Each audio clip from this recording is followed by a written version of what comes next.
बहुत सुंदर। आज हम क्या शिक्षा लेने वाले हैं? रूप शिक्षा। और आज हमने भजन पढ़ा, वो क्या था?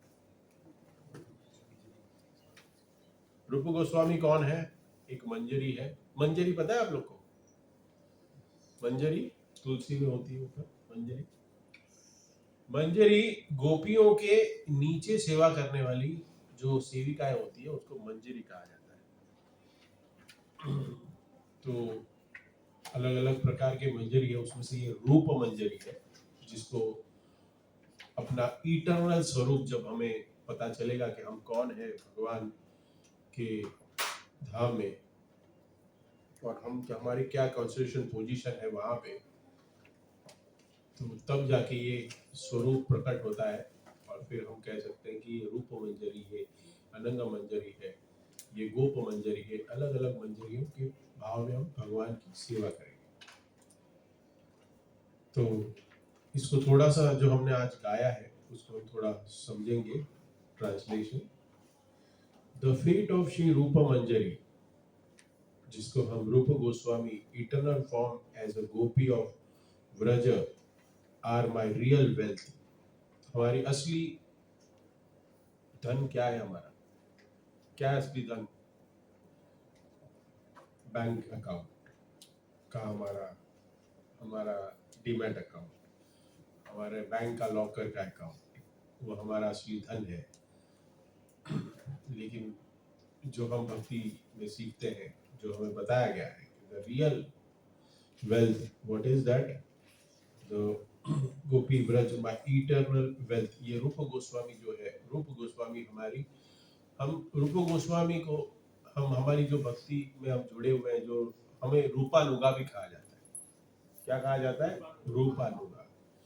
तो जिसका अनुगमन करने वाला, हम किसका अनुगमन करते हैं? रूप गोस्वामी। तो आज हम कुछ ऐसे लक्षणों का दर्शन करेंगे जो लक्षण हमारे जीवन में हम उसको फॉलो नहीं कर सकते। रूप गोस्वामी की जो जो शिक्षा है, जो रूप गोस्वामी जो हमें सिखा रहे हैं, वो हम सिर्फ सीख सकते हैं, उनका अनुगमन नहीं कर सकते। जैसे कृष्ण की जो लीलाएं हैं उसको हम कर सकते हैं, रामचंद्र की लीलाओं को नहीं कर सकते। रामचंद्र जी की लीलाएं हम कर सकते हैं, और कृष्ण की लीलाओं को हम अनुकरण नहीं कर सकते। तो कृष्ण ने जो बोला है वो हमें करना है, और रामचंद्र जी ने जो आचरण किया है वो हम देख के कर सकते हैं। अपनी बीवी के लिए इतना 7 समंदर पार, 7 समंदर नहीं था, 30 किलोमीटर ही था, करेक्ट, लेकिन फिर भी गए, इतनी मेहनत करके बीवी को लेके आए। तो ये हम करना चाहिए, हर एक पति करना चाहिए कि नहीं करना चाहिए? तो ऐसी बहुत सारी है। अपने भाई के लिए, हाँ, पूरा राज्य का बलिदान कर देना अपने भाई के लिए, ये हम कर सकते हैं कि नहीं करना है? करना चाहिए। फिर बोलोगे प्रभु जी वो भाई भी भरत जैसा होना चाहिए। हाँ, मैं तो राम हूं लेकिन वो भरत नहीं है। तो हमें रूपानुगा कहते हैं, क्योंकि रूप गोस्वामी ने जो हमें जो शिक्षाएं दी, चैतन्य महाप्रभु ने उनको जो शिक्षा दी, और ये शिक्षा उनके लिए नहीं है, रूप गोस्वामी के लिए। ये शिक्षा उनको दे रहे हैं क्योंकि उनके माध्यम से हमें मिले, क्योंकि वो तो उस भक्ति के स्तर पर ऑलरेडी पहुंच चुके हैं। हम आज कुछ श्लोक को पढ़ेंगे ऐसे, और मैं बुक आपके लिए, आपको क्यों लाने को कहा, क्योंकि वो बुक के छंद आप इतना पढ़ेंगे ना तो बहुत माधुर्य का भाव आएगा। तो आपको भी, जिन के पास है, किसके पास नहीं है, वो मोबाइल में तो एटलीस्ट खोल लीजिए। तो वो हम भाव को प्रकट कर सकते हैं, एटलीस्ट हम उस भाव को समझने की आज कोशिश करेंगे। तो मेरा पूरा जो धन है वो बता रहे हैं, और कौन बता रहा है ये बताइए? ये भजन किसने लिखा है? नरोत्तम दास ठाकुर। तो नरोत्तम दास ठाकुर कह रहे हैं कि मेरा जो असली धन है मेरे पास अभी तक जो भी है, अभी तक तुमने कितना कमाया, क्या कमाया? Sorry to ask in forum, कितना कमाया? बहुत कमाया। अरे भाई, मैं मटेरियल वेल्थ की बात ही नहीं कर रहा हूँ। तुम मत डिक्लेयर करो। हाँ, वो इनकम टैक्स को जाके डिक्लेयर करो, मुझे मत डिक्लेयर करो। मैं कह रहा हूँ अभी तक तुमने क्या कमाया? क्या कमाया तुमने? अच्छा, भाई बहन को ही पूछो, तुमने क्या कमाया? पूनम माता जी, कुछ नहीं कमाया? कुछ नहीं कमाया? हाँ, यस। हमको नहीं चाहिए पैसा वैसा, भगवान को देना। हम किसकी बात करें? यहाँ पे क्या है कि भाई हमने भगवान का नाम, और नाम तो कमाया नहीं, लेकिन नाम के प्रति जो हमारा प्रेम है उसको कमाना है। अभी प्रेम है? अभी क्या है? अभी है ड्यूटी। ड्यूटी भी ठीक से नहीं।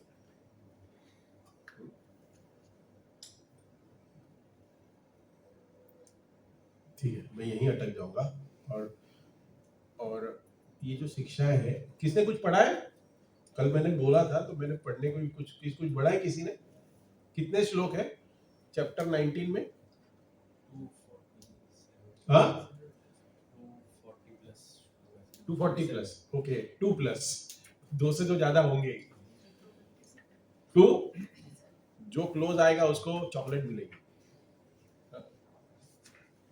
अभी मुझे ना वो चॉकलेट लेके घूमना पड़ेगा कि जो होमवर्क करके आएगा ना, अभी ऐसा मैंने बोला, अभी इसने सुन लिया तो अभी हर संडे आएगी कि चॉकलेट मिलेगा मेरे को। कितने श्लोक है? 257 श्लोक से। तो 257 श्लोक की तो आज हम चर्चा नहीं कर पाएंगे। तो चलिए पहले ये इसको हम कंप्लीट करते हैं। They are the object of my bhajan and pujan, they are the treasure of my heart and they are my ornaments and the life of my life. जीवन तक वो मेरे क्या बनेंगे? श्रृंगार, मेरे ऑर्नामेंट, ज्वेलरीज है मेरे। They are the survey reservoir of all rasas for me and the fulfillment of all my desires. They are the conclusion of the religion of the Vedas for me and are the goal of my vows, austerities, and the chanting of my mantra. They are the purpose of my all religious activity. By the हमने अभी recently एक religious activity की कल परसों। क्या activity की? Religious. सब लोग ने क्या एक्टिविटी की? रिलीजियस एक्टिविटी की, जो दुनिया की नजरों में है। होली खेलना। शगुन का लगा लो प्रभु जी थोड़ा, ऐसा मुझे भी बोला गया। अरे शगुन का तो लगा। बोला ये शगुन क्या होता है? हाँ, कुछ पैसा दो हाथ में, शगुन। हाँ? शगुन की लगा लो। बहुत ही विपरीत कठिन परिस्थिति है। मैं शाम को 3:30 बजे मंदिर के लिए निकल रहा था, और जैसे मैंने अपनी सोसाइटी से लेफ्ट मारा तो कॉर्नर पे 2 कपल खड़े थे। उसमें माताएं बहुत छोटे छोटे कपड़े में थी, और देखते देखते एक माता गिर गई। इतना अंदर से इतना दुख हुआ कि कितना कि जो हमारे फेस्टिवल है उसको अधम तरीके से हम बहुत ही नीचे की योनियों में जाने का एक ये पूरा प्रयास हो रहा है। इसके लिए पता है कौन जिम्मेदार है? कौन जिम्मेदार है? ऑब्वियसली हम लोग ही रहेंगे, लेकिन जिम्मेदार कौन है? The holy which is presented in Vraj and the videos which we are seeing, भक्तों के समाज में भी बोल रहा हूँ कि अभी ये भक्तों के समाज में हो गया है। अरे वृंदावन में होली खेलते हैं, बरसाने में खेलते हैं, हम भी खेलते। Never, we should not play Holi at all. कुछ समय होता है अभी खेल लेते हैं, लेकिन जब समझ में आ जाए ना बचपन में क्या खेल रहे थे आप लोग? बचपन में खिलौने थे? बचपन में खिलौने थे घर पे? खेले? माता जी आप ऊपर बैठी ना, बैठिए ऊपर बैठिए। खिलौने थे प्रभु जी घर पे? अभी खेलते हैं आप? नहीं, अभी स्टूडेंट के साथ खेलते हैं। नहीं खेलते ना, तो एक समय होता है, उसके बाद सब। अगर हम छोटे बच्चों को कोई कहे कि तू मत खेलो भक्ति, तो नहीं चलेगा ना। लेकिन उसको इस संप्रदाय में, इस रिलीजियस में उसको खिलाना चाहिए हमें बच्चों को। लेकिन आजकल वो ये हो नहीं रहा है, बहुत अधम है। By the power of those feet, my activities will become favorable to devotion. Spiritual perfection will be achieved, and with these two eyes, I will be able to actually see the exquisite beauty of Sri Rupa Manjari. Divine feet will shine like a brilliant moon upon the lotus of my heart, both day and night, thus giving relief to my afflicted soul. By the venom of the snake of separation from you, my soul has wasted away, and my life is every afflicted and distressed. O Rupa Manjari, please be merciful and give me the shade of your lotus feet. Narottam Das has taken refuge. तो ये बहुत in detail है, लेकिन हम अपनी कथा की शुरुआत करेंगे। तो मेरे बाद दोहराइए, जय जय श्री चैतन्य जय नित्यानंद,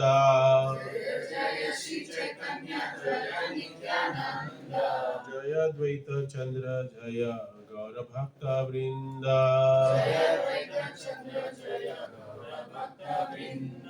जय जय श्री चैतन्य जय नित्यानंद,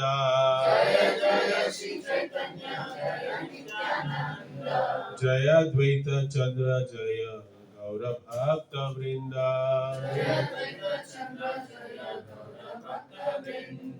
जय जय श्री चैतन्य जय नित्यानंद,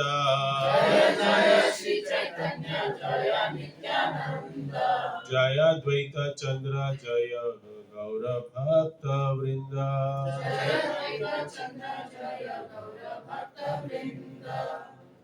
तो जो भी चैतन्य चरितामृत का पाठ करते हैं, जैसे भागवतम का पाठ करते तो हम क्या शुरुआत में डिसाइड करते हैं, क्या कहते हैं?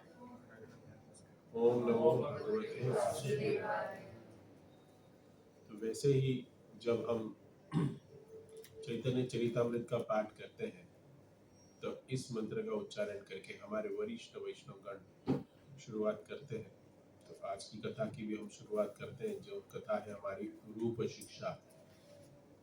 2 चैप्टर है मध्य लीला में, 19 और 20। ये जो रूप शिक्षा कहलाता है, और जो 20th है वो सनातन शिक्षा कहलाता है। तो बहुत ही महत्वपूर्ण शिक्षा है, जिसमें हम देखते हैं कि चैतन्य महाप्रभु ने रूप और सनातन को भक्ति के तत्व और भक्त की भक्ति के आचरण और अलग अलग भक्ति में जो अनुरूप है, भक्ति को बढ़ाने के लिए, भक्ति वर्धन करने के लिए जो भी हम कह सकते हैं तत्वों को उन्होंने यहाँ प्रस्तुत किया, रूप गोस्वामी द्वारा हम जैसे बुद्ध जीवों का उद्धार करने के लिए। तो रूप गोस्वामी और सनातन गोस्वामी हम सब भक्त लोग जानते हैं कौन है। कौन है? माता जी आगे आओगे। माता जी कौन है रूप गोस्वामी और सनातन गोस्वामी? हमारे 6 गोस्वामी, 6 गोस्वामियों में से प्रमुख जो गोस्वामी है, जैसे हम पहले भी चर्चा कर चुके हैं, तो ये रूपानुगा, हम उन्हीं के डिसेंडेंट में हैं। हम उनसे सीख के भक्ति हम जो कर रहे हैं, हमारे पास आज जो भी है, जो भी भक्ति के मूलभूत सिद्धांत है, वो सभी रूप गोस्वामी द्वारा है। तो ये 2 भाई हैं जो चैतन्य महाप्रभु के बहुत ही अति प्रिय पार्षद है। और हमने कल लास्ट संडे भी कुछ चर्चा की थी कुछ याद है क्या चर्चा की थी? क्या था लास्ट संडे का टॉपिक? जोर से बोलो। तो ये आपके पास माइक है, हमारे पास नहीं। क्या था टॉपिक लास्ट संडे का? Sanatan Goswami eagerness to meet. अरे जोर से बोलो, सच बोल रहे हो तो क्या मीट महाप्रभु। क्या था उस कथा में, क्या हमने सुना? चलो कल जो भी लास्ट संडे थे, एक एक वाक्य जो लास्ट संडे हमने जो सुना उसमें से एक एक वाक्य बताओ। लास्ट संडे क्या हमने सुना उसमें से एक एक सेंटेंस बताओ। एक सेंटेंस कॉमन है, सनातन गोस्वामी चैतन्य महाप्रभु को मिलने जगन्नाथपुरी गए। वेरी गुड, वेरी उनको जल्दी मिलने के लिए उन जंगल के रास्ते से, यस वेरी गुड, जंगल के रास्ते गए और जंगल के रास्ते में उनको क्या हुआ, खाने के लिए कुछ मिला नहीं और पीने के लिए भी कुछ नहीं था। जंगल का रास्ता था तो उन्होंने जो रास्ते में आया जो कुछ फल फ्रूट खा लिए, था तो नहीं कुछ, लेकिन उनको लगा ऐसा कुछ फ्रूट जैसा है। अद्भुत हरि प्रभु जानते हैं, आईओएफ के फॉरेनर डिवोटीज अद्भुत हरि को जानते हैं आप? तो हम पवई में बुक डिस्ट्रीब्यूशन करते थे, मैंने शायद बताया, करेक्ट बताया? तो उधर एक एक पेड़ था जिसमें खजूर जैसा कुछ दिख रहा था। तो हम बुक स्टॉल लगाए थे, पीछे ही पेड़ था। तो अद्भुत हरि प्रभु बताया बताया हमें, और हम थोड़े बच्चे थे तभी, होंगे 30 के अंदर होंगे। तो थोड़ा मस्ती किया तो प्रभु जी ने खाया, अनिरुद्ध खाते हैं, मैंने नहीं खाया, प्रभु जी ने खाया और है एकदम लाल लाल फॉरेनर। जैसे खाया उनको पूरे शरीर में ना खुजली होने लगी। प्रभु जी को रिक्शा में बिठा के घर पे मंदिर भेजना पड़ा, बोला हम संभालते हैं, शायद सिद्ध लक्ष्मण और जय जय जय जगन्नाथ प्रेम को ही पता होगा। वैसे ही कुछ जंगल कुछ खाने मिला नहीं तो जंगल में उन्होंने खा लिया, तो उनके शरीर पे क्या हो गया, पस जैसी फोड़े हो गए। और फिर आगे आगे और कुछ महाप्रभु ने उनको यस टेस्ट लिया, हाउस प्रोग्राम लेके गए, और कुछ और उनके पैर भी छिल गए। लॉन्ग कट क्यों लिया था? क्यों? पैसा नहीं था। Very good. और फिर और कुछ, महाप्रभु आलिंगन करते हैं, और आलिंगन करते हैं तो क्या लग जाता है उनके शरीर में, सब लग जाता है। तो रूप गोस्वामी कहता है अच्छा हुआ टॉवेल मिल गया, साफ हो गया। क्या लगता है रूप गोस्वामी को? सनातन गोस्वामी को क्या लग रहा है? क्या अपराध कर रहा हूँ? बहुत अपराधी समझ रहे थे अपने बात। और उसके बाद फिर एक जगन्नाथ पंडित से जब अपना डिस्कशन शेयर, जो प्रॉब्लम्स है वो शेयर करते हैं, फिर वहाँ पे महाप्रभु गुस्सा हो जाते हैं कि ये जगह क्या नाम देते हैं? जगह पेट नेम है ना आप लोग का घर में है? आपको पेट नेम बुलाते हैं ना सबको? जगह, दुष्ट जगह। चैतन्य महाप्रभु थे कि इतना सीनियर हो गया कि तुमको सनातन तुमको शिक्षा दे रहा है, तुमको समझा रहा है। और सनातन गोस्वामी महाप्रभु बोलते हैं कि सनातन गोस्वामी बहुत हाईली एजुकेटेड है, बट बाद में सनातन गोस्वामी बोलते हैं कि आप उनसे ज्यादा प्रेम करते हो, मेरे से ज्यादा। ये यही सुनना चाहता था, क्योंकि पूरे लेक्चर का कंक्लूजन यही था। क्या था कंक्लूजन? कि अगर कोई हमें प्रेम से कुछ कहे तो हमें उसको क्या करना चाहिए? अगर हमें कुछ प्रेम से कोई कह रहा है तो हमें उसको क्या, भक्ति में, कोई बाहर वाला कोई प्रेम करे तो अच्छा है मटेरियल वर्ल्ड में, लेकिन अगर भक्ति में कोई अगर आपकी प्रशंसा करे या आपको ज्यादा तो कह रहे तो क्या समझना चाहिए? विष के समान। और अगर कोई आपको डांटे तो क्या समझना चाहिए? प्रेम। डांट किसको सकते हैं? मैंने एक उदाहरण दिया था। क्या उदाहरण दिया था? कोई बैठा था इधर, क्या उदाहरण दिया था? आपको ही बोला था मैंने। हाँ क्या था उदाहरण? मैं निशान को डांट सकती हूँ, बट किसी और के बच्चे को नहीं डांट सकते ना, करेक्ट? मैं भी दूसरे के बच्चे को नहीं डांट सकता। आइए आइए आइए माम इधर, आप आगे बैठिए। आज आप आगे बैठिए। तो डांट किसको हो सकते हैं? जो अपना होता है उसको ही डांट सकते हैं, जो पराया होता है उसको नहीं डांट सकते, उससे प्रेम से ही बात करते हैं। तो यहाँ पे सनातन गोस्वामी ने कहा महाप्रभु को कि आप जगह को, जगदानंद पंडित को ज्यादा प्रेम करते हैं क्योंकि उसको डांट रहे हैं और मुझे विष के समान, मेरी प्रशंसा करके मुझे विष दे रहे हैं। प्रशंसा भक्ति में बहुत बाधक बनती है, ये हमने सुना, बाधक है। क्योंकि प्रशंसा से क्या होता है? प्रशंसा करते हैं तो क्या आता है हमें पास? प्राइड, ईगो बहुत बढ़ता है। और जब हमें लगता है कि मैं कुछ हूं, तब क्या हो जाता है? त्रिनादपि सुनीचेन तरोरपि सहिष्णुना। ये जो भक्त चैतन्य महाप्रभु ने ये जो हमें मंत्र दिया है, ये मंत्र पूरा विनष्ट हो जाता है। तो हम ऐसे ही दो भाई की चर्चा करने जा रहे हैं। हमने सनातन गोस्वामी के, जैसे हमने देखा कि 257 श्लोकाज है, ये कवर तो नहीं होंगे, लेकिन कुछ आगे के श्लोकाज है, मैं 35 से आगे लूंगा। लेकिन उसके पहले जो एक स्टोरी फॉर्म में एक आपको जो ये कथा है, जो ये लीला है, उसको मैं आपको संक्षिप्त में वर्णन करूंगा। क्योंकि हम जानते हैं रूप गोस्वामी और सनातन गोस्वामी, उनका जो नाम था संतोष भट्ट और अमर भट्ट, और ये 3 भाई थे। कितने भाई थे? तीसरे भाई का नाम किसको पता है? चॉकलेट मिलेगी, लिख के रखो कितनी देनी है मुझे, उधार में रहेगा।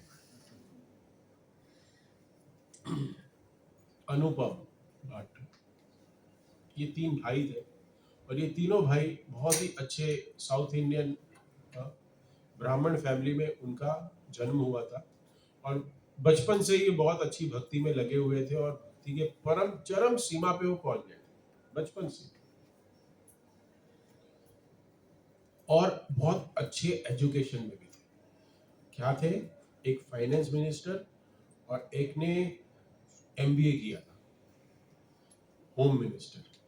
तो सनातन गोस्वामी जो थे वो क्या थे? वो फाइनेंस मिनिस्टर थे। नहीं सॉरी, रूप गोस्वामी जो थे वो फाइनेंस मिनिस्टर थे और जो सनातन गोस्वामी थे वो क्या थे? होम मिनिस्टर, मतलब मंत्री थे तभी राज्य के। तो इतना एजुकेशन, इतना लेने के बाद भक्ति की चरम सीमा है, जैसे मैंने कहा, तो भी इतना एजुकेशन लिया है, तो इसको उन्होंने किसकी सेवा में लगाया? हम देखते हैं, एक नवाब हुसैन शाह, ये जो मुस्लिम राजा था, उनकी सेवा में लगाया। वहां पे नौकरी करते थे और वहां पे नौकरी कर रहे थे, इसके लिए उनका नाम क्या पड़ गया? कौन बताएगा? साकर मलिक और कबीर खास, ये दो उनका नाम रख दिए गए। प्रश्न यहाँ उठता है कि अगर ये ब्राह्मण कुल में पैदा हुए हैं और भगवान के अनन्य भक्त हैं, भगवान चैतन्य महाप्रभु के प्रिय भक्त बनने जाने वाले हैं, फिर भी इन्होंने क्यों ऐसे मुस्लिम राजा के उधर नौकरी करने का स्वीकार किया? क्यों? क्योंकि उनको राजा ने धमकी दी। राजा ने कहा कि अगर आप दोनों, अगर आपके कंपनी में, आपके कंपनी में डवसॉफ्ट में सुंदर पिचाई को ज्वाइन करने को आपको कहे, सुंदर पिचाई नौकरी मांगने आए। सुंदर पिचाई पता है ना आपको कौन है? जानते हो आप कौन है? कौन है? गूगल का सीईओ। तो सुंदर पिचाई समझो, या और कौन? सत्या नडेला, और कौन? टिम कुक, और कौन? Anant Ambani, Mark Zuckerberg, Elon Musk, सब छोड़िए, एलन मस्क सबसे अभी हिट में वही है। तो अगर आपको मिले तो आप एम्प्लॉयमेंट दोगे? नहीं दोगे। क्या करोगे आप?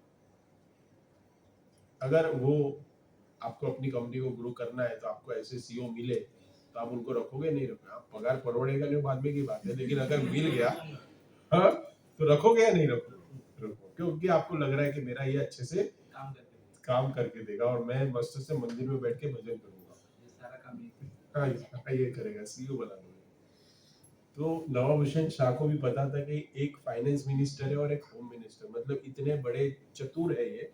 और सबको पता है कि ब्राह्मण जो है ना, वो पहले से कौन है, एक सुशिक्षित और हम कह सकते हैं कि इंटेलिजेंट ये आश्रम है, वर्णाश्रम है, एक कौम है, हम कह सकते हैं। तो उसने क्या कहा कि तुम दोनों मेरे पास आके मेरा राज्य का कारभार संभालो, तुम जनरल मैनेजमेंट करो और तुम मंत्री बन के काम करो और तुम मेरा फाइनेंस डिपार्टमेंट संभालो, टैक्सेशन संभालो, सब।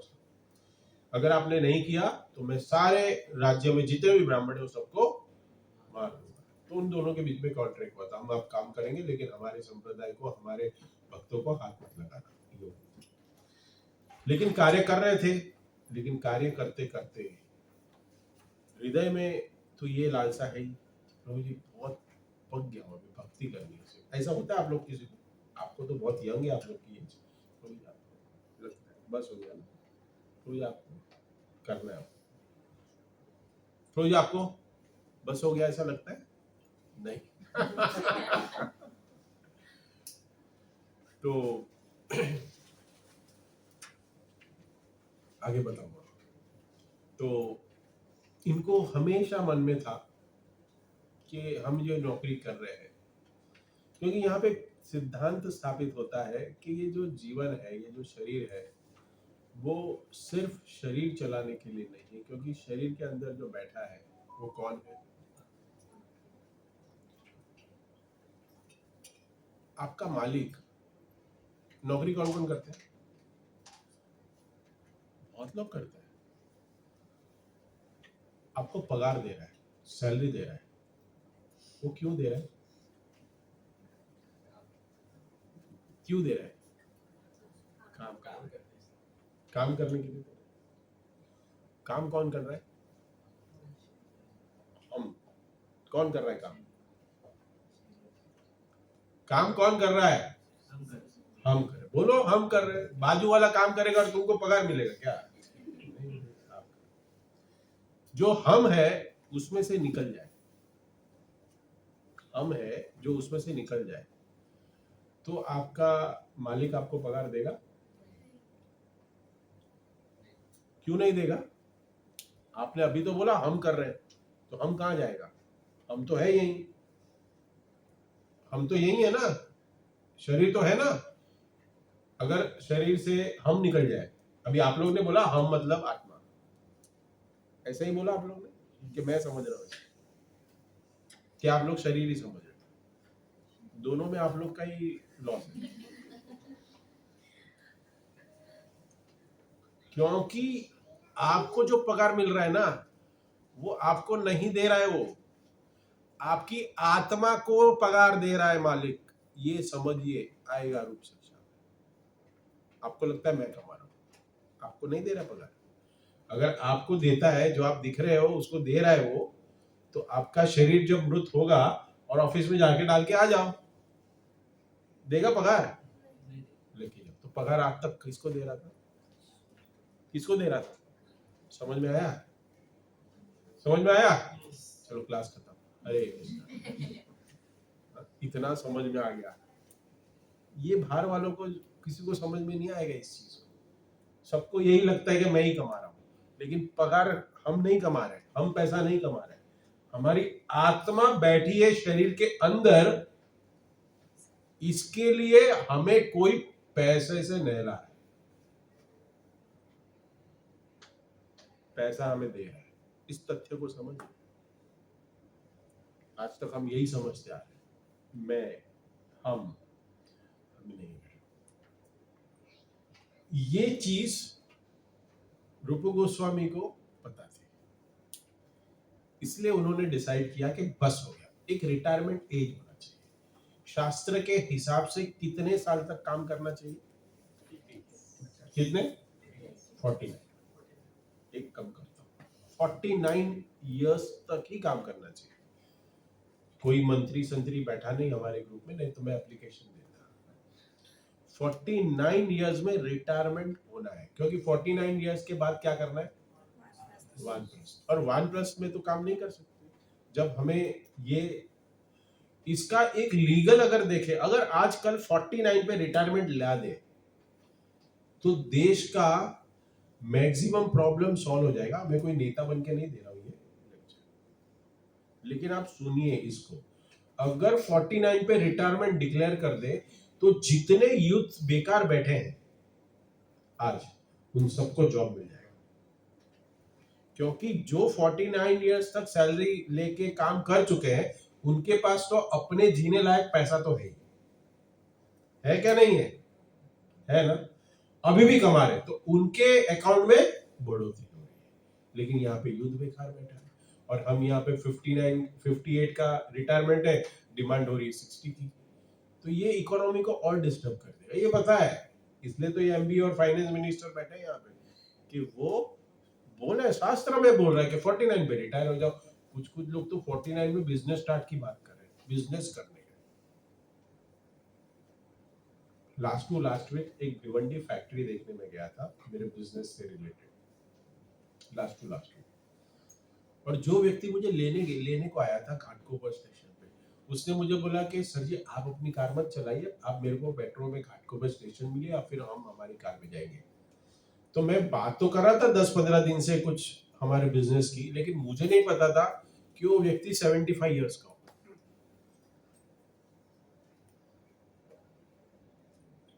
You imagine this? और मैंने इतने मुंहफट गाड़ी में बोल दिया कि आधे लकड़े तो आपके पहुंच गए, अभी आप क्या करेंगे बिजनेस करके? बोलना पड़ता है। फिर बोलता है गुजराती था, તમે बराबर तो कही रही हो, मतलब कभी करेंगे? अभी आप मेरे से बात करके बोल रहे हो कि कुछ करते हैं बम्बई में, ये बोला आपका आधा लकड़ा पहुंच गया। लिटरली मैंने बोला ये।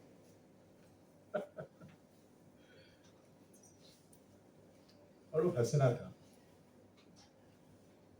फैक्ट है ये चीज। लोग ये उम्र में कुछ नया करने की सोच रहे हैं, किसके लिए कर रहे हैं कुछ ज्ञान ही नहीं, किसके लिए करना है हमें। रूप गोस्वामी ने रिटायरमेंट ले ली, बोला क्यों? क्योंकि उन्होंने साधु संघ जारी रखा, साधु संघ किया। जो गांव में, जो राज्य में वो राज्य कर रहे थे, मीन्स वो अपना जॉब कर रहे थे नवाब हुसैन शाह के राज्य में, वहां पे पास में रामकेली नामक एक गांव था, जहां पे चैतन्य महाप्रभु आए थे। और जैसे उन्होंने सुना चैतन्य महाप्रभु आए हैं, तो क्या हुआ, वो रूप गोस्वामी और सनातन गोस्वामी उनको मिलने चले गए, और वहां जाके उन्होंने अपनी व्यथा बताई। रूप और सनातन को उन्होंने कहा, समय आएगा आप लोग को मैं अंदर से प्रेरणा दूंगा कि आप सब कुछ छोड़ दोगे, कृपा दूंगा, मैं प्रेरणा दूंगा। और एक समय आया जब रूप गोस्वामी का मैं रिटायरमेंट ले रहा हूँ विदाउट नोटिस पीरियड। उसको क्या कहते हैं, अब्सकॉन्डिंग। किसने किया ऐसा? करना नहीं है, मुझे बहुत तकलीफ होती है, एक बिजनेसमैन को पता है ना। हाँ,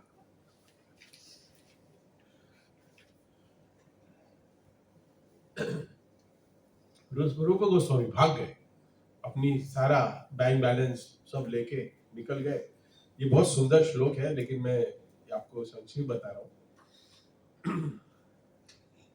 और फिर वो अपनी जो संपत्ति है उसको कैसे बांटते हो, तो आपको पता है, जो हम नहीं कर सकते। कैसे बांटते? अपने पास जो भी संपत्ति आई थी, समझो 100 रुपया आया, कितना आया था? पूरा बोर्ड भर के सुवर्ण मुद्रा है, पूरी शिप भर के। अभी वो टाइटैनिक थी कि नाव थी वो नहीं पता, तो लिखा नहीं है, लेकिन शिप भर के बहुत है।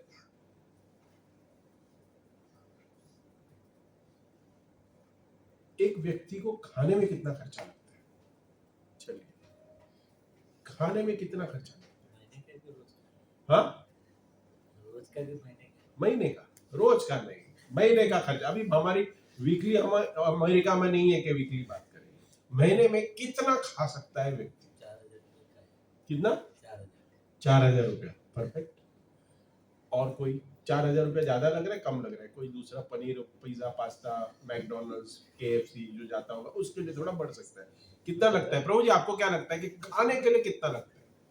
क्या बोल रहा है भाई? वो घी वाला आदमी है, उसका तो जीरो है, उसका तो जीरो है, और बोलता है 10,000। पूरा मंदिर के ऊपर जी रहा है। कितना लगेगा? कितना लगता है खाने के लिए? कितना खर्चा लगता है?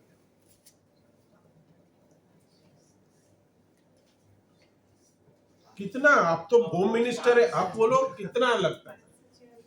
हाँ, राशन में 5-6 हजार, दूध में 2-3 हजार, सब्जी में 3 हजार, रोज का 100 रुपए का सब्जी पकड़ो, 10 हजार बहुत हो गया एक फैमिली में। करेक्ट, उतना ही चाहिए, लेकिन रखते कितना है? रखते बहुत सारा। रूप गोस्वामी हम देखते हैं कि उन्होंने उनको जो ग्रेचुइटी और प्रोविडेंट फंड मिला, क्या मिला? ग्रेचुइटी और प्रोविडेंट फंड मिला, उसका 50% उन्होंने दान कर दिया।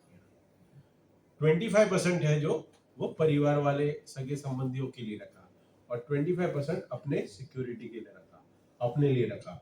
उसमें से 10,000 स्वर्ण मुद्राएं उसने एक बनिए के पास बीसी के लिए रखी। करते हैं बीसी को नहीं? हाँ? अच्छा, म्यूचुअल फंड आ गया। एक बनिए के पास रखी।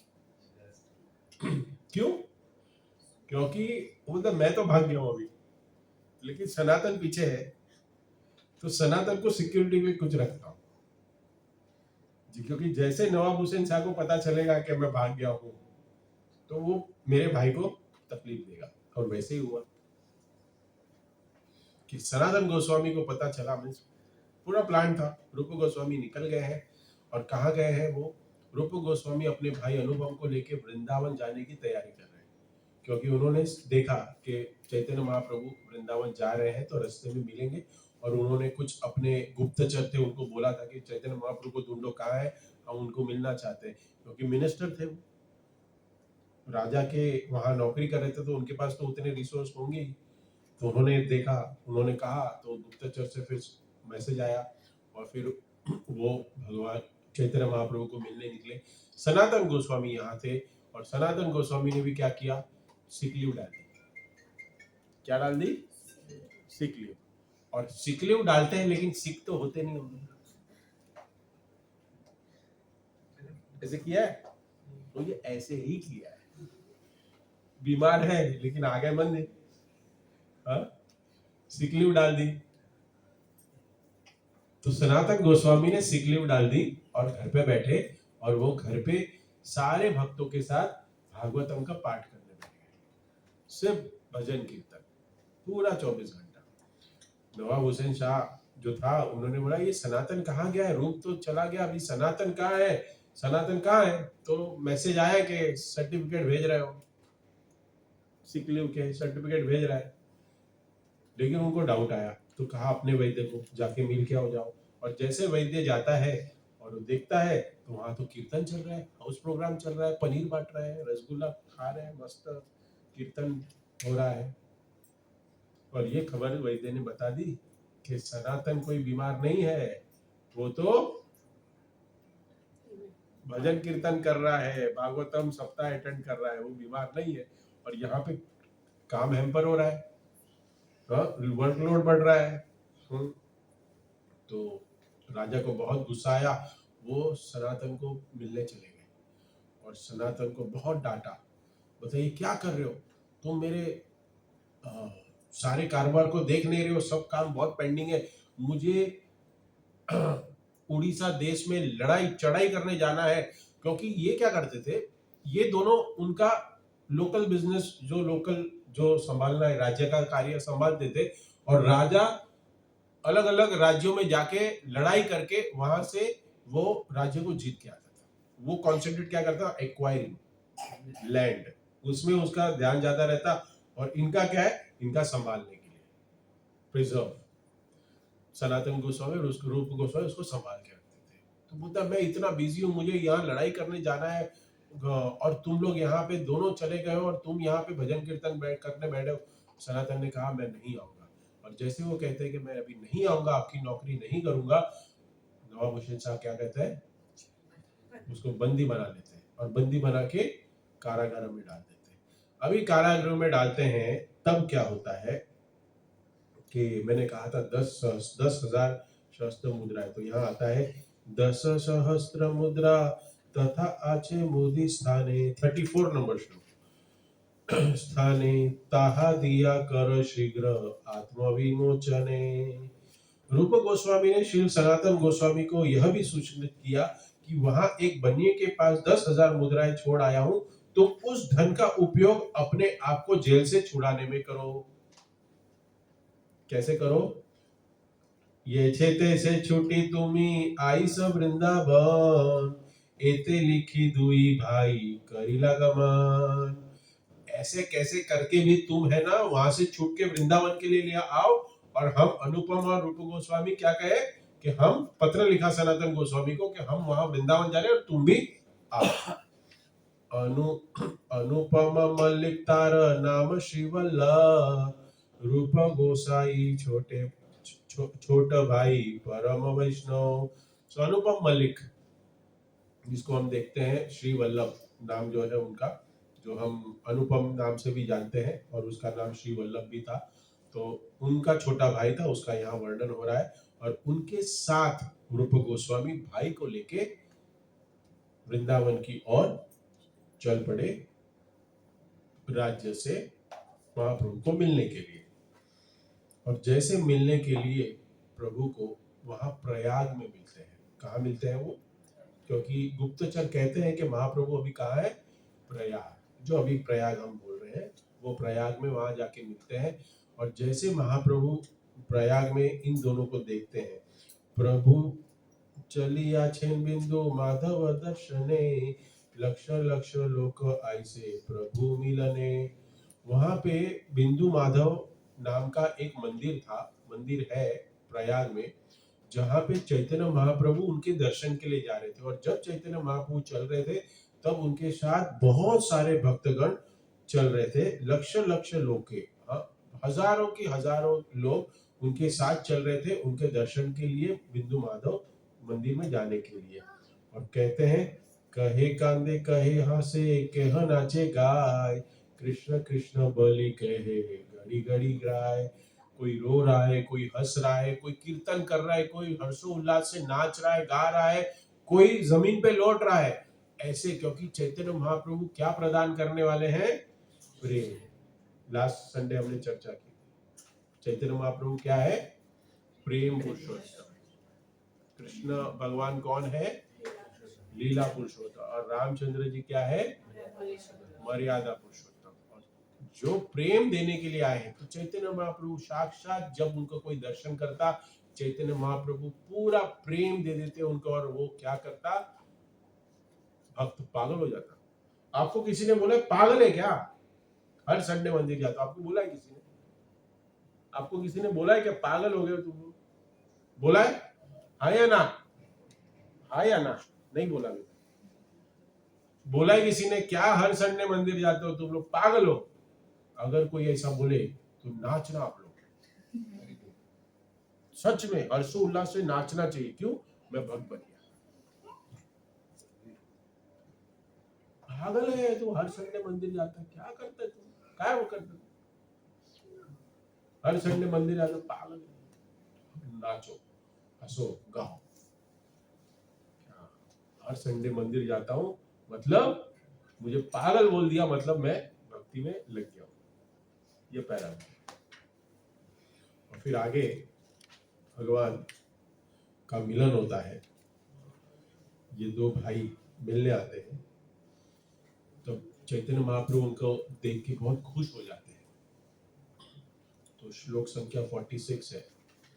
जैसे देखते हैं चैतन्य महाप्रभु को, देखते हैं कि अनुपम और रूप दोनों मिलने आए हैं, तो दूर से ही रूप गोस्वामी और अनुपम वल्लभ दोनों भगवान को दंडवत करते हैं।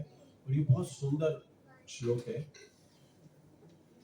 दुई गच्छ तृण दुहे दशने धरिया, प्रभु देखी दूर पड़े दंडवत हैया। दूर से महाप्रभु को देखकर दोनों ने दंडवत किया, लेकिन मुंह में क्या है? तृण है।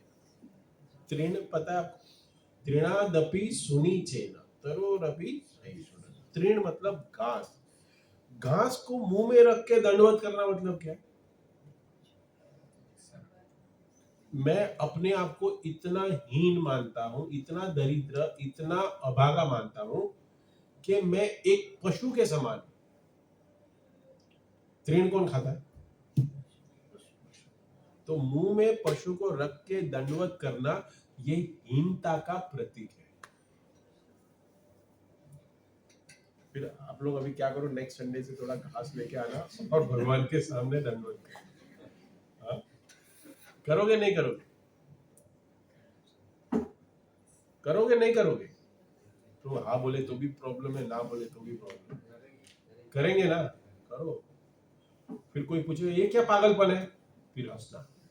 हाँ हाँ हाँ हाँ, फिर बताना, तथ्य बताया, रूप गोस्वामी ने बताया हमें ये प्रैक्टिस करना है हमें। तृण मुंह में रख के दंडवत कर रहे हैं और अपनी हीनता को बता रहे हैं कि हम बहुत ही बहुत निचली जाति के, क्योंकि हमने एक मुस्लिम राजा के उधर नौकरी की है। नाना श्लोके पढ़ी उठे पढ़े बार बार, प्रभु देखी प्रेमावेश अइला दुआर। दोनों भाई प्रेमावेश हो गए और अनेक संस्कृत श्लोक पढ़ते हुए बारंबार उठते और गिरते, वापस दंडवत करते। एक श्लोक बोलते, संस्कृत श्लोक बोलते, मतलब क्या, चैतन्य महाप्रभु का गुणगान करते। और गुणगान में जो हम एक श्लोक देखते हैं, बहुत ही प्रचलित श्लोक है, जो 49 नंबर का श्लोक है। कौन पढ़ेगा इसको? 49 नंबर मिला? बुक होती तो तुरंत मिल जाता। बोलो।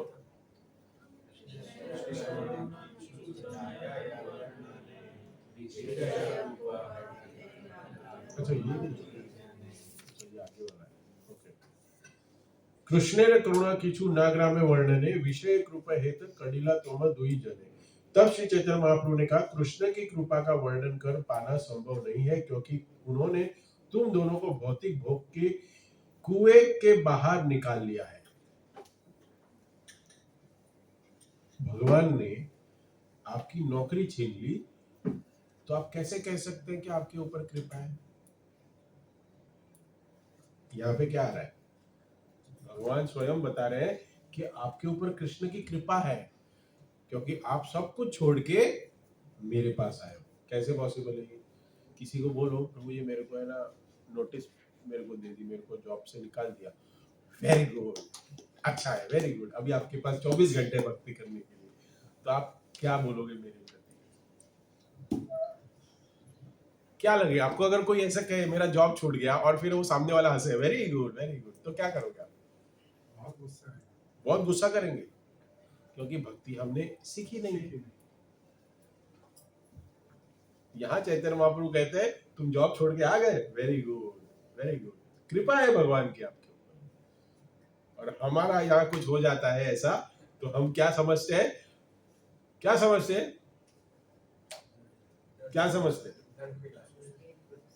कोसते हैं भगवान को। इतना माला जप किया फिर भी यही दिया। हाँ, इतना दान दिया, इतना मंदिर आए, सेवा किया, और फाइनली क्या मिला? देखो भगवान देखते नहीं हमारे ऊपर। यहाँ पे चैतन्य महाप्रभु कह रहे हैं कि कृष्ण की कृपा है आपके ऊपर, कि आप सब कुछ त्याग के कृष्ण की शरण में, मेरी शरण में आए हो। और फिर एक बहुत सुंदर जो आगे का श्लोक है, न मे भक्ता चतुर्वेदी मद भक्त पच प्रिय, तस्मै देव ततो ग्राह्यम स च पूज्य यथा ग्रहम प्रियम। कहते हैं कोई भले ही संस्कृत वैदिक साहित्य का बहुत बड़ा विद्वान क्यों ना हो, उसने सब कुछ पढ़ लिया हो, सब शास्त्रों को जानता हो, भले ही वो क्या कहते हैं, यदि उसकी शुद्ध भक्ति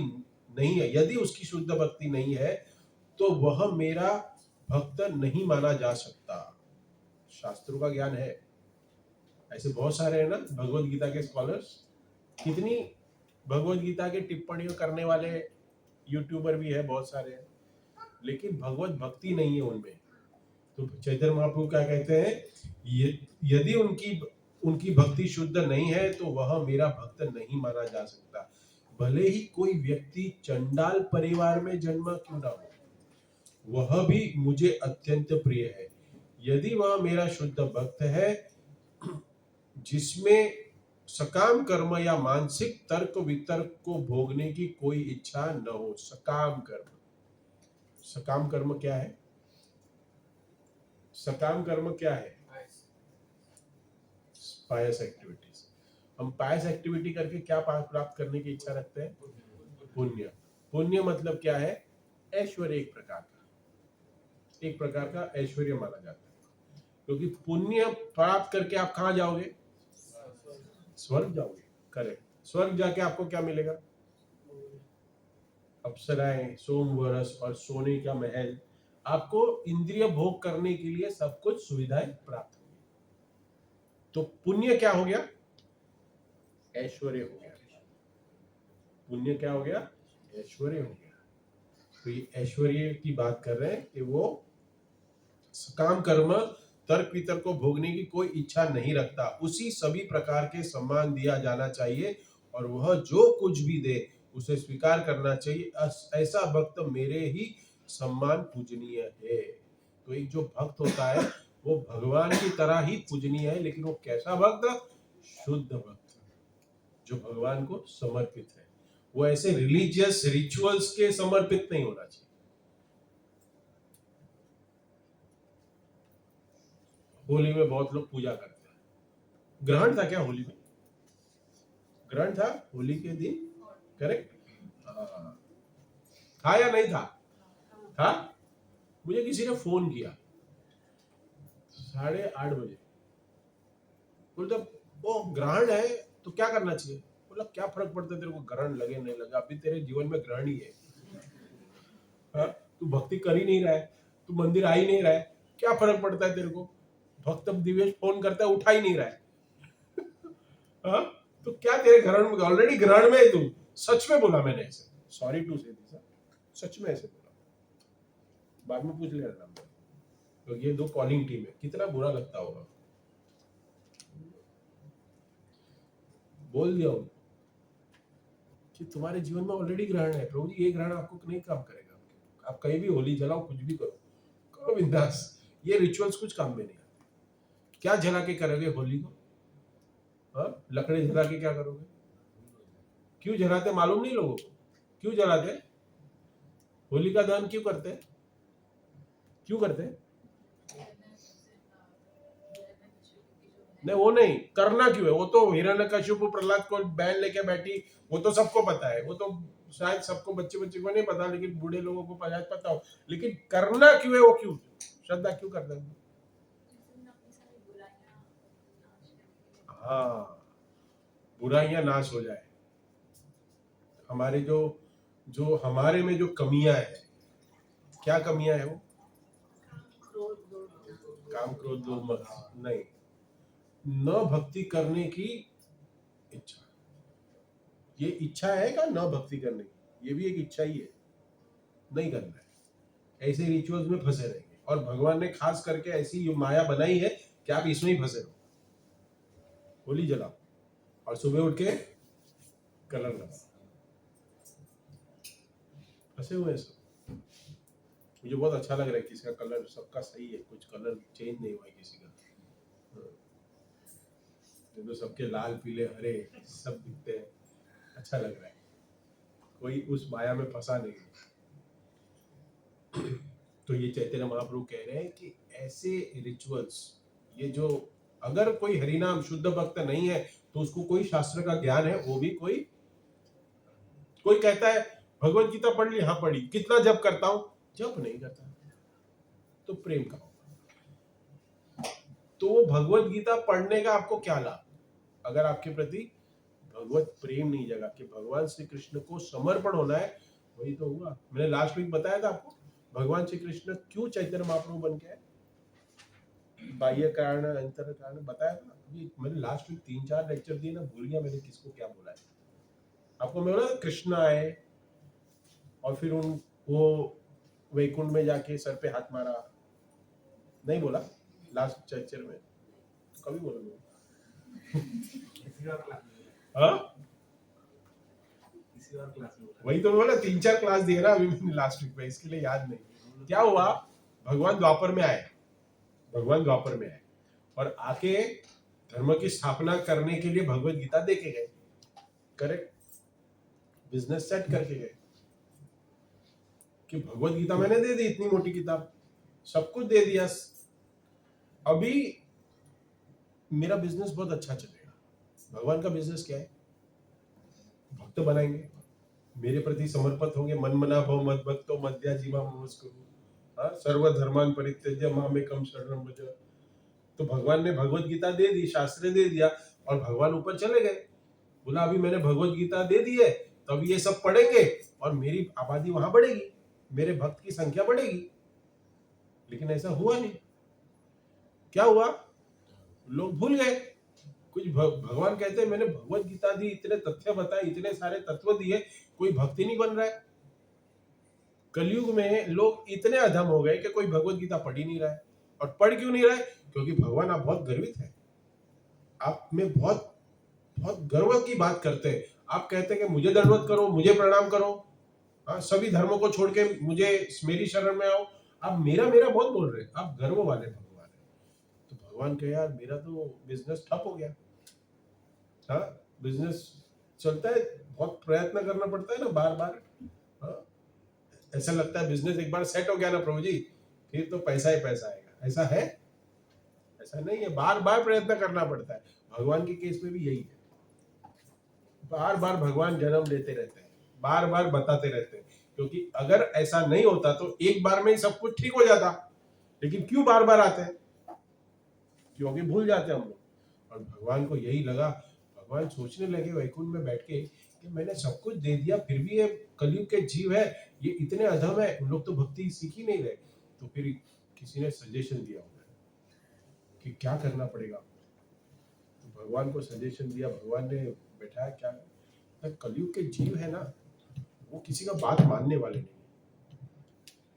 आप अगर उसको ऑर्डर दोगे ना, वो किसी के अंदर कार्य करना नहीं चाहता, किसी का रोल सुनना नहीं चाहता, वो इंडिपेंडेंट रहना चाहता। तो भगवान बोले कैसे रहेगा, लेकिन मैं ही सब कुछ हूँ, हम सर्व प्रभु मत सर्व प्रवर्तते। ठीक है, लेकिन आप एक काम करो, आप है ना उनके बीच जाओ, उनके जैसा बनो, उनसे दोस्ती करो, फिर हरे कृष्ण मानते रहो। कि प्रचार का एक एक एक जरिया है।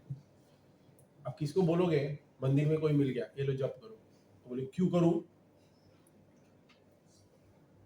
लेकिन कभी मैं ऐसे मित्रता करो, फिर कभी समोसा खिलाओ, कभी प्रसाद खिलाओ, फिर फोन पे बात करो थोड़ी, ऐसे चुपड़ी चुपड़ी बातें करो, फिर उसको बोलो हमारे क्लास में आओ, फिर तिलक करो, फिर जपा करो। ऐसे करके करेंगे ना, ऐसे बनाए किसी को आपने? कोई भक्त बने ऐसे? ऐसे बहुत सारे भक्त बने। तो भगवान ने कहा मुझे कलयुग में ऐसे ही करना पड़ेगा। तो भगवान आए स्वयं, फिर आए और फिर क्या कहा,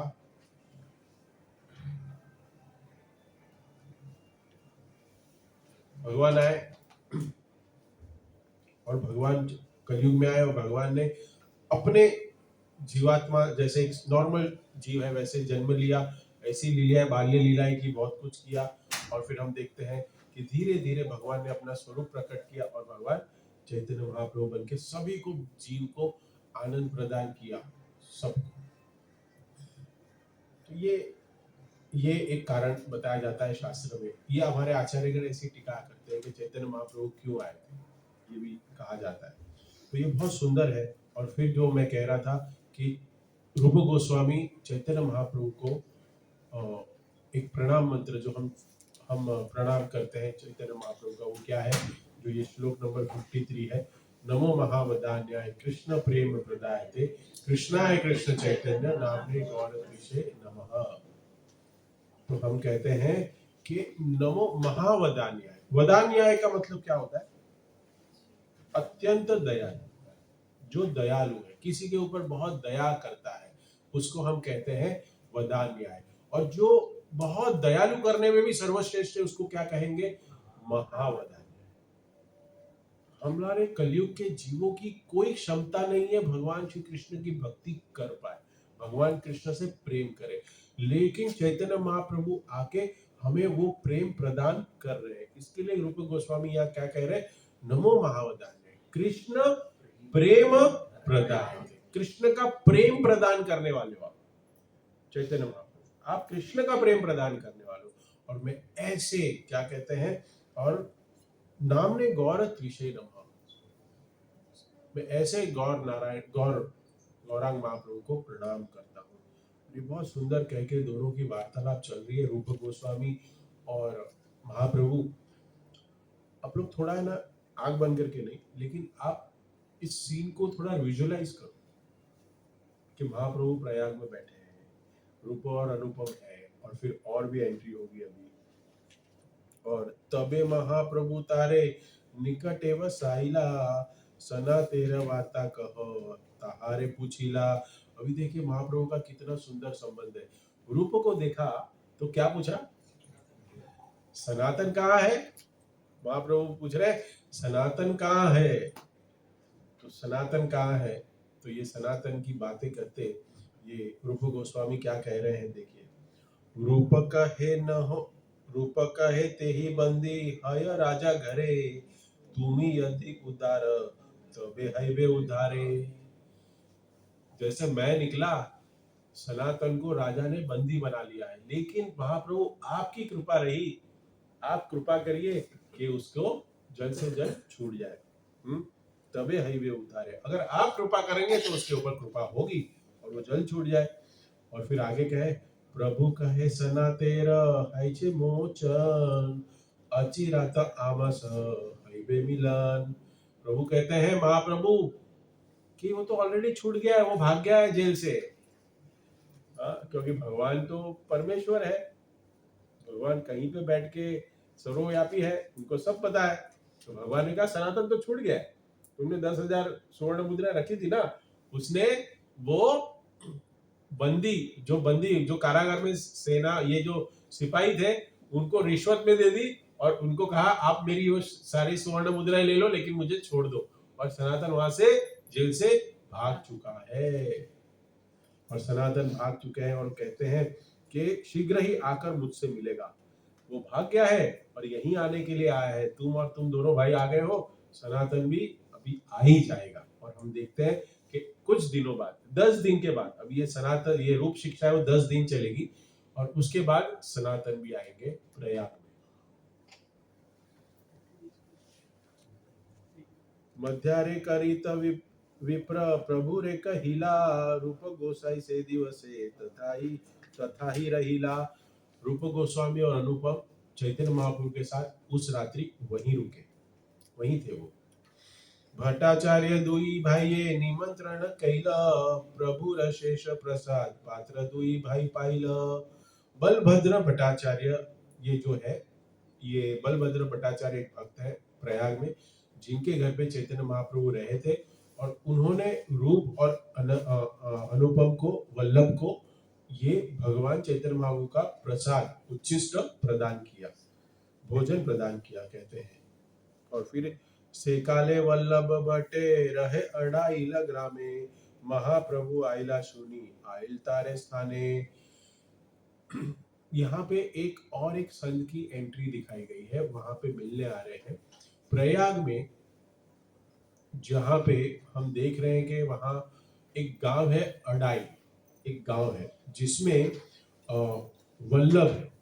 यहाँ पे जो आया है वल्लभ भट्ट, ये वल्लभ भट्ट जो है, ये वल्लभाचार्य, गुजराती जो है उनको पता होगा, वल्लभाचार्य पुष्टि मार्ग। तो वल्लभाचार्य महाप्रभु से बहुत प्रेम करते थे, और महाप्रभु और उनका बहुत घनिष्ठ संबंध था।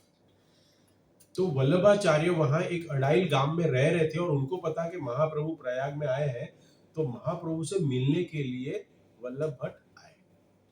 और वल्लभ भट्ट जो है वो बाद में वल्लभाचार्य बने, और उन्होंने एक अलग अपना संप्रदाय बनाया, जो अभी हम पुष्टि मार्ग से जानते हैं। और जो लेकिन प्रश्न यहाँ उठता है कि महाप्रभु और उनका बहुत घनिष्ठ संबंध था, और महाप्रभु से वो बहुत प्रेरित भी थे, लेकिन फिर भी कुछ जगन्नाथपुरी में जाने के बाद वहां मिलन में, जो प्रभुपाद भी तात्पर्य में लिख रहे हैं, मैं तात्पर्य को नहीं पढ़ूंगा, लेकिन आपको इन शॉर्ट बता दे रहा हूं कि वल्लभाचार्य महाप्रभु से कुछ मान चाहते थे और वो मान उनको महाप्रभु से नहीं मिला और जिनके वजह से फिर उन्होंने एक अपना संप्रदाय बनाया। तो लेकिन वो भी एक आचार्य है और उन्होंने इस तात्पर्य में प्रभुपाद ने लिखा है कि बहुत सारे उन्होंने भागवतम पे टीका और शास्त्रों का भी लिखी है, किताबें लिखी है, लेकिन एक बहुत बड़े 1400 शतक के एक महान आचार्य हुए। और फिर अब आगे हम देखते हैं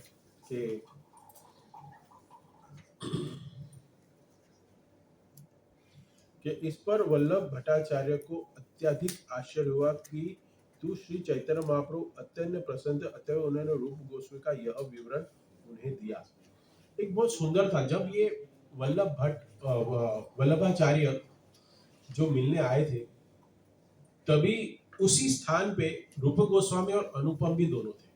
और ये अनुपम और रूप गोस्वामी ने जब वल्लभाचार्य को आते हुए देखा, वल्लभ भट्ट को आते हुए देखा, तो उन्होंने साष्टांग दंडवत किया। उनको दंडवत किया तो वल्लभ भट्ट उनका आलिंगन करने के लिए आ रहे थे, मैंने उनको आ रहे थे, तब वो उठ के दूर भागे क्योंकि यहाँ पे रूप गोस्वामी अभी भी अपने आप को हीन मान रहे हैं और वल्लभाचार्य बहुत महान भक्त हैं, तो वो दूर भागे। और ये जब दूर भागते हैं, उनसे दूर जाते हैं, तब एक बहुत सुंदर श्लोक का वर्णन करते हैं। चैतन्य महाप्रभु स्वयं बोलते हैं, श्लोक 69, इहाना स्पर्शिह इहो जाति अतिहीन वैदिक्य याज्ञिक तुमी कुलीन प्रवीण। ये सार्केज्म में महाप्रभु रूप और अनुपम को वल्लभ भट्ट को कहते हैं उनके सामने देख के, मत छू उसको, मत छू, मत छू, बहुत महान भक्त है, ये बहुत पंडित है बड़ा, इसको मत छू। हम कभी ऐसे कहते हैं ना, इसको क्या कहते हैं, टोंट मारते हैं ना कभी ऐसे। तो चैतन्य महाप्रभु बैठे हैं और वो दूर जा रहे हैं, तो महाप्रभु ने उनको टोंट मारते हुए कहा वल्लभाचार्य को, इनको मत छू, ये कौन है आपको नहीं पता। तो कहते हैं श्री चैतन्य महाप्रभु ने कहा उसे मत छूइए क्योंकि यह इतना निम्न जाति के हैं, ये इतने निम्न जाति के हैं, आप तो वैदिक नियमों के अनुयायी है। ये कौन है, ये वैदिक नियमों के अनुयायी है और अनेक यज्ञों को संपन्न करने में अत्यंत अनुभवी है। आप तो कुलीन भी है। बोले तो क्या कह रहे हैं, आप इतने महान भक्त हैं, 16 माला भी करते हैं, सब कुछ करते हैं, लेकिन फिर भी पतित है, नीच जाति के हैं। ऐसा वो महाप्रभु वहां पे दर्शा रहे हैं। तो बहुत सुंदर तात्पर्य में प्रभुपाद लिखते हैं, लेकिन हम उसको नहीं पढ़ेंगे। लेकिन कहने का भाव ये है कि भक्ति में हमेशा दीन बने रहना कृपा के पात्र बनते हैं। कभी भी अपने आप को बड़ा दिखा के हमें भगवान की कृपा प्राप्त नहीं हो सकती। हमेशा भले हम बहुत कुछ कर रहे हैं भक्ति में, करते होंगे, लेकिन हमें हीन बनते हैं। लेकिन इसका मतलब ये नहीं है कि हम सिर्फ ऐसे ही बोले। एक बार प्रभुपाद को वृंदावन में, हम वृंदावन का पीछे का गेट पता है ना, गोविंदा पीछे से गेट जो है, उसमें से प्रभुपाद की गाड़ी खड़ी हुई और फिर वहां से प्रभुपाद आए। तो एक भक्त ने कहा, Prabhupada you are so merciful, you are patit pavan, आप है इसी के लिए हम जैसे मलेच्छ, हम जैसे फॉरेनर्स डिवोटी हैं, हम जो कृष्ण को जानते भी नहीं थे, उनका उद्धार हो गया। आप ही हो सब कुछ, आप नहीं होते तो हमारा क्या होता। ऐसे बहुत कुछ प्रभुपाद के वखान करा था। प्रभुपाद ने कहा, yes I know, now do some practical service. Prabhupada कहता भी जाके कुछ करो, सिर्फ बोलो ही मत। तो ऐसे नहीं है कि हम हीन का भाव बताएं, नहीं प्रभु जी हम तो बहुत ही कृपा नहीं आपकी, हम तो बहुत संसार में फंसे हुए हैं, हमें समय ही नहीं मिलता, हम तो अभागे हैं, ऐसे ही कह के नहीं चलेगा। प्रयत्न करना भी पड़ेगा, करना पड़ेगा, यही दर्शा रहे। और फिर ऐसे करके चैतन्य महाप्रभु और वल्लभ भट्ट के बीच में बहुत सुंदर वार्तालाप होती है। और एक रघुपति उपाध्याय नाम के और एक व्यक्ति की एंट्री उस रूम में होती है, उस स्थान में। और वल्लभाचार्य महाप्रभु को अपने घर बुलाते हैं प्रसाद के लिए, और प्रसाद के लिए बुलाते हैं, तब महाप्रभु अनुपम और रूप गोस्वामी को भी लेके जाते हैं, और वहां पे उपाध्याय, जो रघुनाथ उपाध्याय, एक जो बहुत महान, वो भी एक भक्त थे, वो भी वहां आते हैं वल्लभाचार्य के घर पे, वल्लभ भट्ट के घर पे, और वहां पे सब मिलके कृष्ण कथा करते हैं। और कृष्ण कथा जब करते हैं, कृष्ण कथा होती है, फिर प्रसाद का वितरण होता है, प्रसाद खाते हैं, प्रसाद जब देते हैं उसके बाद महाप्रभु रेस्ट के लिए जाते हैं। मैं थोड़ा फास्ट फॉरवर्ड कर रहा हूँ, समय का अभाव है, और वो फिर रेस्ट करने जाते हैं महाप्रभु, और फिर रेस्ट करने के बाद जब रघुपति उपाध्याय को देखते हैं, तब रघुपति उपाध्याय को वो कहते हैं कि कुछ कृष्ण कथा कहो, और वो बहुत निपुण थे, तो कृष्ण के बारे में बहुत अलग अलग चर्चाएं होती है, कृष्ण के गुणों के बारे में। तो एक बहुत सुंदर एक श्लोक है जिसको मैं कहूंगा,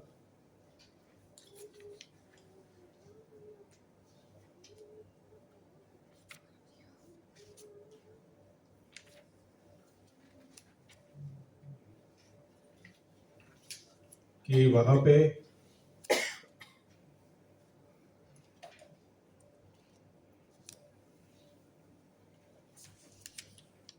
एक श्लोक कहाँ गया,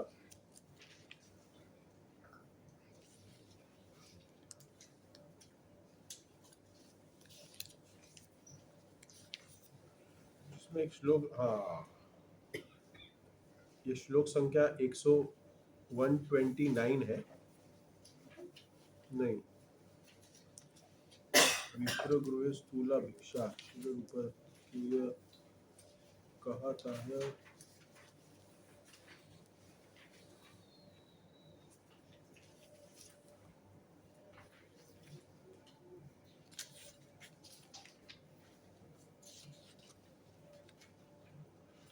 ठीक है, चलिए अब आगे बढ़ते हैं, श्लोक मुझे मिलता नहीं है। ऊपर हृदय प्रभु शक्ति संचालिला, हाँ, 117 नंबर का जो श्लोक है, उसमें श्री रूप हृदय प्रभु शक्ति संचारिला सर्वतत्व निरूपणे प्रवीण करीला। रूप गोस्वामी के हृदय में प्रवेश करके श्री चैतन्य महाप्रभु ने उन्हें समस्त सत्यों के सिद्धांत के तत्वों में सत्व से समझने की शक्ति प्रदान की। देखिए, ये जो संसार में जो तथ्य है कि ये संसार जो है वो टेम्पररी है, हम भी टेम्पररी है कि परमानेंट है, और ये संसार भी टेम्पररी है। इसको सच में समझने के लिए हमें किसकी कृपा की जरूरत है?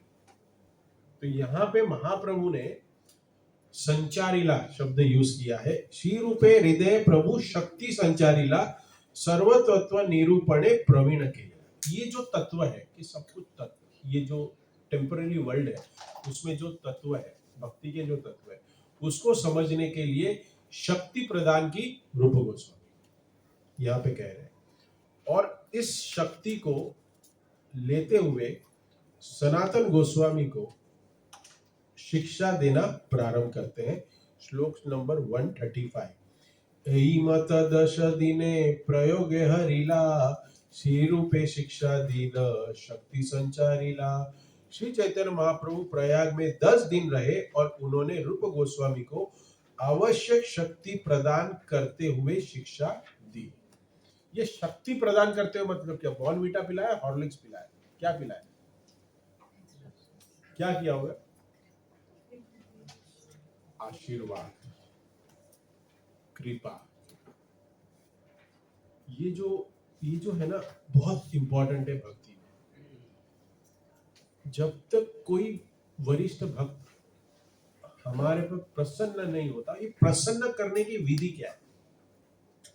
रूप गोस्वामी और अनुपम ने ऐसा क्या किया, सनातन गोस्वामी ने क्या किया कि जिससे महाप्रभु ने उनको शक्ति संचारित की, महाप्रभु ने उनको योग्य समझा।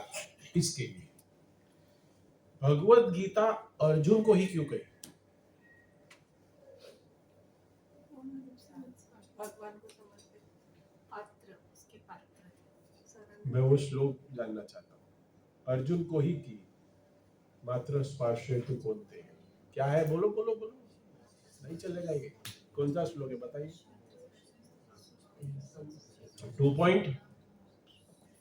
3.7 है 2.7? 7 पता है मेरे को। 2.7 खोलो खोलो और पढ़ो कोई। क्यों अर्जुन को, ये सबसे बड़ा प्रश्न है ना, 5 पांडव थे, क्यों अर्जुन? अर्जुन ही क्यों, मैं क्यों नहीं?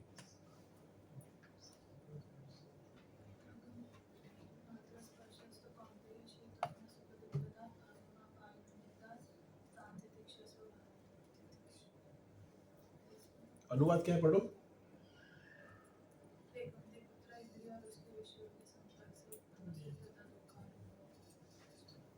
कहाँ गया वो श्लोक जहां पे अर्जुन कहते हैं कि मैं बिविल्डेड हो गया हूं, मेरी बुद्धि काम नहीं कर रही है और मैं आपको सरेंडर हो गया, मैं अभी मुझे समझ नहीं रहा है, आप मुझे बताइए। कार्पण्य दोषो पहत स्वभाव, करेक्ट करेक्ट करेक्ट करेक्ट, कार्पण्य दोषो पहत स्वभाव। कहते हैं कि मेरे को कुछ समझ नहीं रहा है, मुझे क्या करना है, मैं आपको सरेंडर हो गया, मैं सरेंडर हो गया, क्या करूं? अर्जुन ने कहा कि मैं आपको सरेंडर हूं, अभी आप मुझे गाइड करो। ये जो गाइड है, जो है ना गाइड करने वाला, काउंसिलर, काउंसिलिंग जो शब्द है ना, तो वो तभी हमें सूचित करते हैं, तभी हमें निर्देशन देते हैं जब हम किसी के सरेंडर होते हैं। रूप गोस्वामी सरेंडर है, चैतन्य महाप्रभु के प्रति पूर्ण सरेंडर है और उनके समक्ष आए कि आप अभी हमें गाइड करिए। सनातन भी आ रहा है, भाई को लेकर आओ, अभी आप अपने हमारी रक्षा करिए, आप हमें अभी आपके चरणों में सेवा दीजिए। इसके लिए संचारित किया रूप गोस्वामी को। ये लक्षण बहुत इंपॉर्टेंट है कि किसी का अगर हमें कृपा प्राप्त करनी है तो हमें क्या करना पड़ेगा, उसका प्रिय बनना पड़ेगा। किसका? गुरु का। और गुरु का प्रिय बनने के लिए क्या करना पड़ेगा बताइए? कितना डोनेशन देना पड़ेगा? गुरु का प्रिय बनने के लिए कितना डोनेशन देना पड़ेगा? क्या देना पड़ेगा बताओ? गुरु को प्रिय करने के लिए क्या देना पड़ेगा? गुरु के इंस्ट्रक्शन को एज इट इज फॉलो करना पड़ेगा। गुरु ने हमें क्या कहा? हमारे श्रील प्रभुपाद क्या कहा? 4 नियमों का पालन करो। क्या है 4 नियम? No meat eating, no gambling, no intoxication, no illicit sex. उसके बाद क्या कहा? कम से कम 16 माला का जप करो। करेक्ट। उसके बाद क्या कहा? रीड बुक्स पढ़िए, शास्त्रों को पढ़िए। उसके बाद क्या कहा? भक्तों का संग करिए, मंदिर में आके सेवा करिए, संग में सेवा करिए। अगर ये सब हम करेंगे तो क्या होगा? तो गुरु को लगेगा अरे ये तो भक्ति बहुत अच्छे से कर रहा है, तो और कृपा करेंगे। यही चाहते हैं। रूप गोस्वामी वही किए हैं। क्या किए हैं? जो भी अपनी धन संपत्ति थी सब छोड़ दी है और क्या आ गए? सरेंडर कर दिया। और कितनी धन थी आपको मैं बता रहा हूं। कलयुग में भक्ति है ना, भिखारी लोग करते हैं। लेकिन ये 6 गोस्वामी कौन थे? ये 2 को तो हमने अभी देखा। एक कौन है? 2 अभी की बात करो। एक तो फाइनेंस मिनिस्टर और एक होम मिनिस्टर, और वो सब कुछ छोड़ के, अपनी धन संपत्ति छोड़ के चैतन्य महाप्रभु की कृपा के लिए आए, सब कुछ छोड़ दिया। रघुनाथ दास गोस्वामी कौन थे? रघुनाथ दास गोस्वामी इतने अमीर थे कि आज उसके घर पे मुकेश अंबानी नौकरी कर सकता है। कितनी हम देखते हैं 500 वर्ष पूर्व किसको 12 लाख रुपया सैलरी थी। बहुत कम है ना, बहुत कम है। 500 वर्ष पूर्व कोई 12 लाख रुपया सैलरी ले रहा था। प्रभु जी कितना गरीब है ना। 12 लाख सुवर्ण मुद्रा है। कितने वर्ष पूर्व? 5 बस।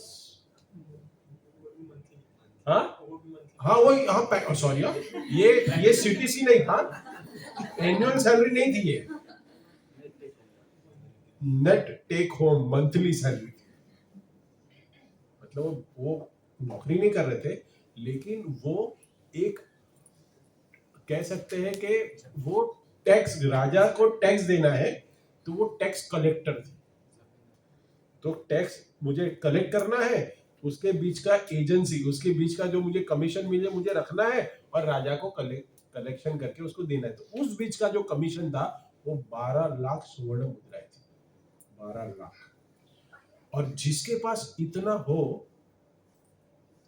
वो सब कुछ छोड़ के भक्ति में लगा है। पागल है ना, सच में पागल है। इसलिए मैंने जो शब्द वापरा ना कि आजकल तो भक्ति बिहारी कर रहे हैं, क्योंकि एक ये जो शब्द जो वापरा था ना, वो एक वृंदावन के बहुत अच्छे भक्त है, राधारमण महाराज के डिसाइपल, उन्होंने अपने लेक्चर में 3-4 दिन पहले मैं सुन रहा था, उसने कहा था ये, इसलिए मैंने सॉरी बोल दिया। शायद उनका वो स्थान होगा, लेकिन मैंने बोल दिया कि आजकल तो वही कर रहे हैं भक्ति। क्या है किसके पास? हमारे पास है क्या कि हम भगवान को लेंगे? है इतना? हमारे पास है क्या? भगवान क्या चाहते हैं? भगवान आपको चाहते हैं। हमारे पास बहुत अमूल्यवान शरीर है, वो चाहते हैं। हमारा मन, हृदय, चित्त सब भगवान में लगा, वो चाहते हैं। और वो रूप गोस्वामी ने दिया, सब कुछ छोड़ दिया, वो लेके नहीं आए, वो सब कुछ छोड़ के आ गए भगवान के पास। भगवान ने कहा नहीं, तुम आ गए, तुम्हारा शरीर का क्या करूं, पैसा किधर है? नहीं चाहिए, आप चाहिए। ये शिक्षा 135 से शुरू हो रही है। अभी तक तो हम पहले थोड़ा सीन सेट कर रहे थे, अभी तो महफिल बैठी है, अभी तो शिक्षा शुरू होगी। बहुत सुंदर श्लोक ये सब है, इसकी शक्ति प्रदान की उनको। यहाँ पे देखते हैं भक्त की भौतिक स्थिति के से भक्ति पर कोई प्रभाव नहीं पड़ता, क्योंकि भक्ति किसी भौतिक दृष्टिकोण पर आश्रित नहीं होती। श्री रूप गोस्वामी अपने पूर्ववर्ती जीवन में सरकारी अफसर तथा गृहस्थ थे, वे ब्रह्मचारी या सन्यासी भी नहीं थे। मतलब क्या है, देखो कोई घर बार छोड़ के ब्रह्मचारी या सन्यासी तो भक्ति अच्छे से कर सकता है, हम समझ सकते हैं कि समय उसको ज्यादा मिला है, लेकिन ये गृहस्थी में रह के सरकारी नौकरी करके ये लेवल पे पहुंचे। इसलिए मैंने कहा ना कि रूप गोस्वामी को उनकी जीवन शैली से हम उसको इमिटेट नहीं कर सकते, ऐसा जीने की कोशिश नहीं करते, लेकिन उन्होंने जो कहा है वो तो कर सकते हैं, वो कर सकते हैं। और फिर कहते हैं ये यवनों तथा मलेच्छों से संबंधित थे, किंतु वे सेवा करने के लिए सदैव उत्सुक थे, सेवा करने के लिए उत्सुक थे, इसलिए वे भगवत कृपा प्राप्त करने के पात्र थे। देखिए यहाँ आ गया ना, प्रभुपाद दिख रहे तात्पर्य में, ये जो 135 का तात्पर्य उसी में से मैं पढ़ रहा हूँ। सेवा प्राप्त करने का, मैंने अभी जो कहा आप लोग को कि ये कृपा प्राप्त होती कैसे, सेवा करके। और सेवा का मतलब क्या, जो हमने आज अभी डिस्कस किया कि जो हमें गुरु ने आदेश दिए हैं उसको हम एज इट इज फॉलो करें तो हमारी सेवा हो जाएगी। और वो कहते हैं कृपा भगवत कृपा प्राप्त करने के पात्र थे, अतः निष्ठावान भक्त को उसकी स्थिति पर विचार किए बिना भगवान द्वारा शक्ति प्रदान की जाती है। अगर हम सोचेंगे ना, देखिए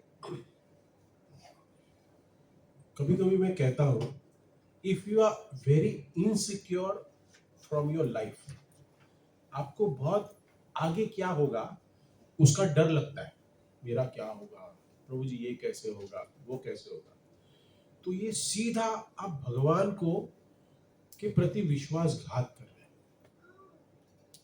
अगर आपको आपके जीवन में इनसिक्योरिटी लग रही है कि मेरा आगे चल के क्या होगा, तो ये सीधा मैं कहता हूं कि भगवान के प्रति हमारा कोई विश्वास नहीं है, ये दिखलाता है। आपको समझ में आया क्या बोला मैं? आपको विश्वास ही नहीं है कि भगवान मेरे लिए जो भी करेंगे वो सब सही करेंगे।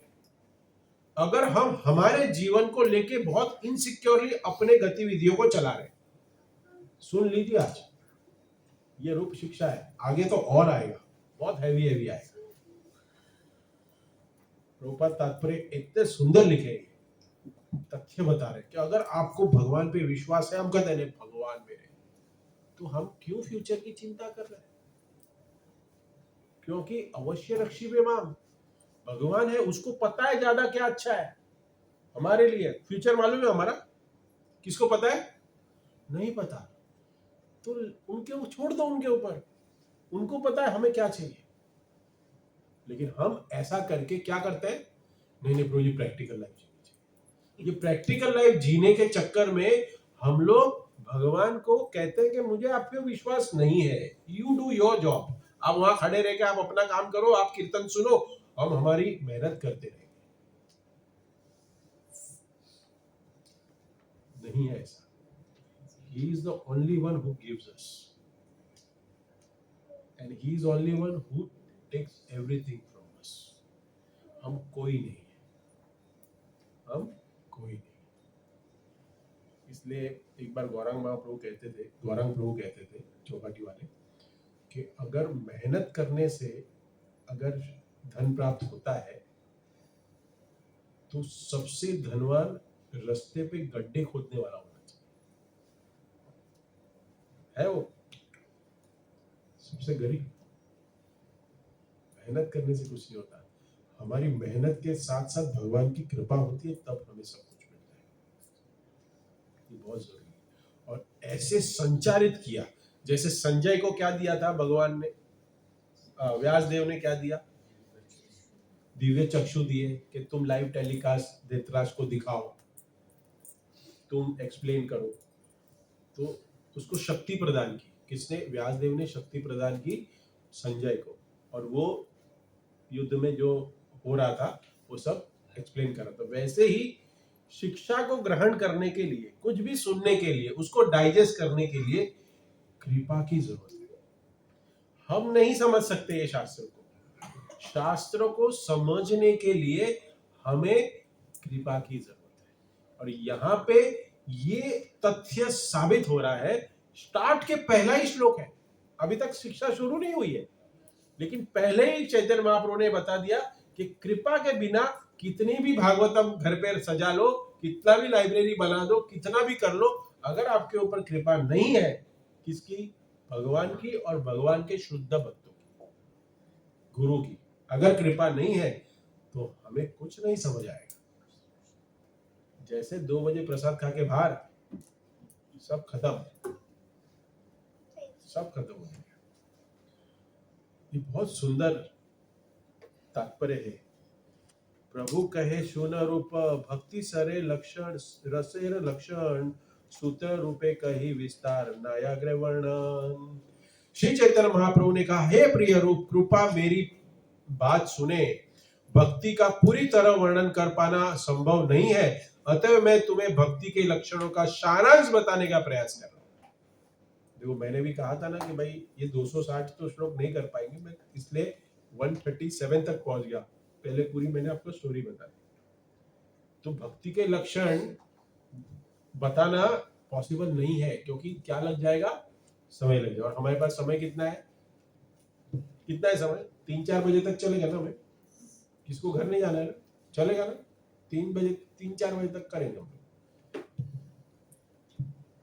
चलेगा? चलेगा?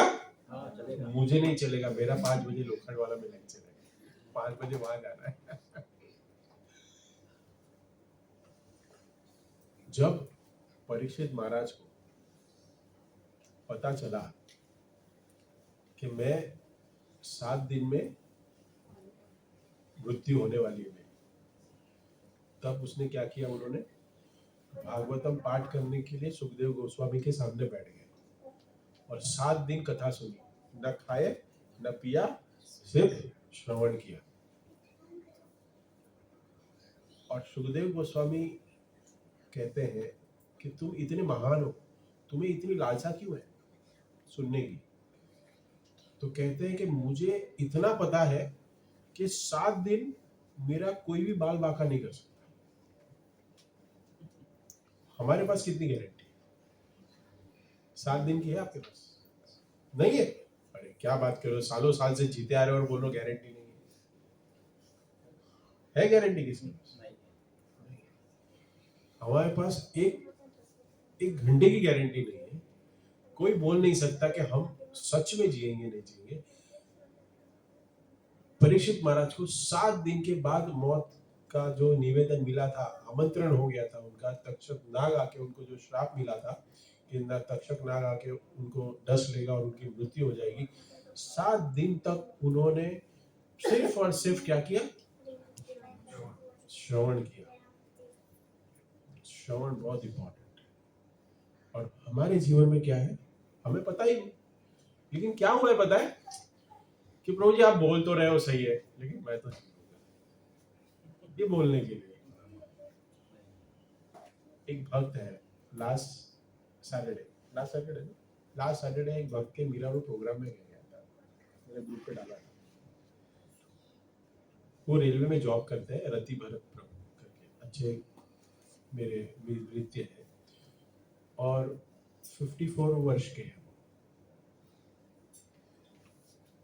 अक्टूबर 2024 में उनको कैंसर डिक्लेयर हुआ कि उनको कैंसर है।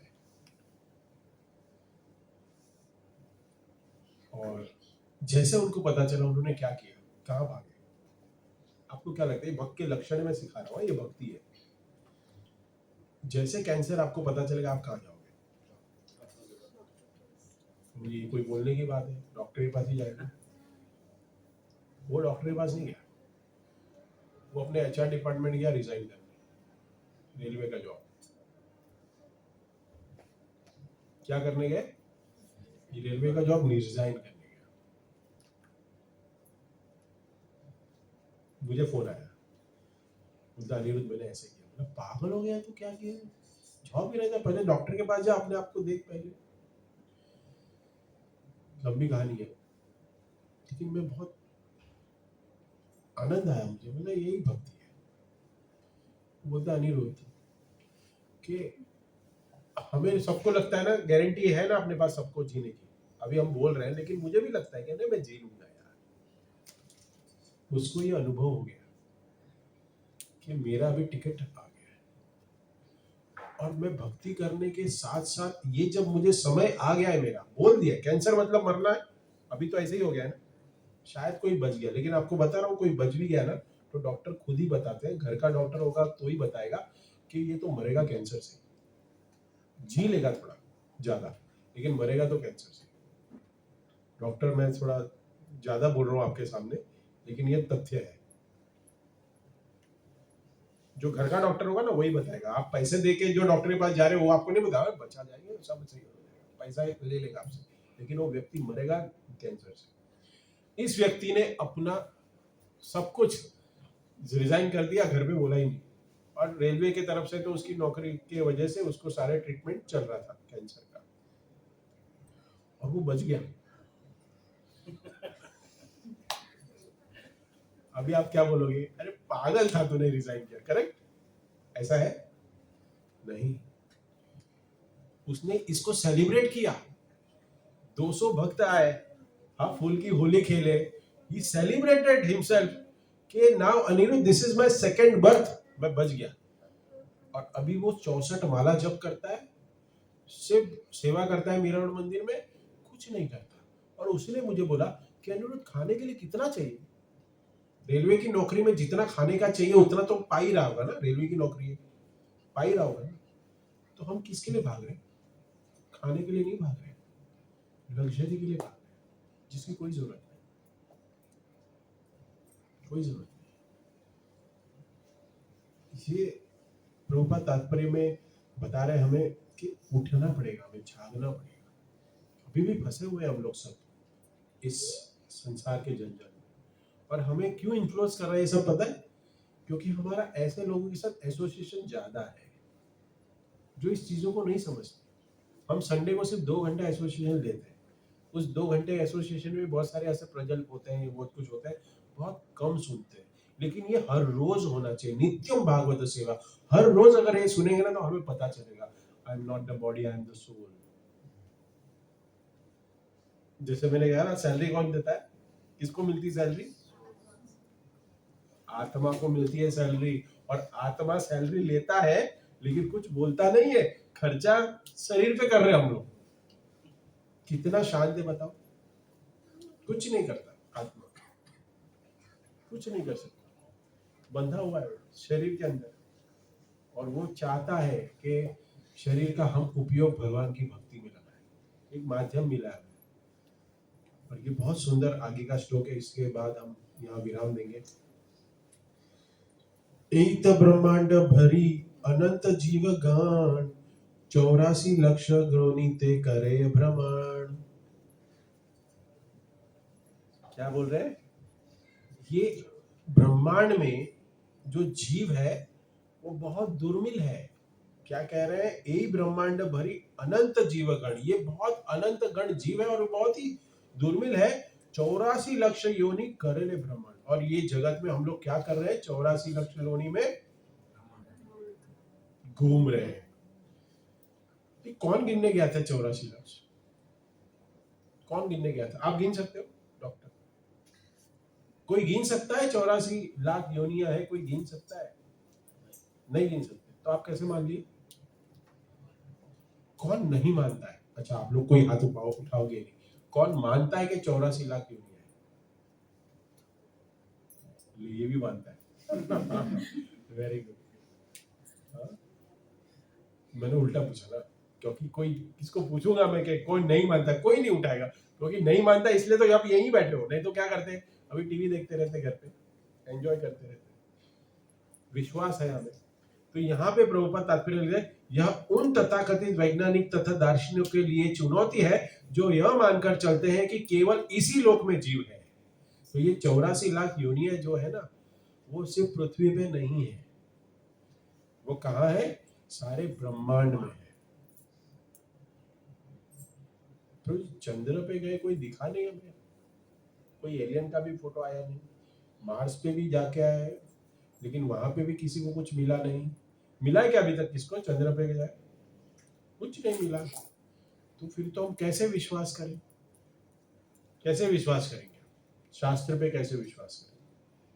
यहाँ पे लिख रहे हैं, तथाकथित वैज्ञानिक चंद्रलोक जा रहे हैं और वह कहते हैं कि वहां जीवन नहीं है। प्रोपाल लिखते हैं नहीं है जीवन वहां, क्योंकि मिला तो नहीं है ना। अफ्रीका के डेजर्ट में, रन में, वहां पे आप अपना प्लेन उतारिए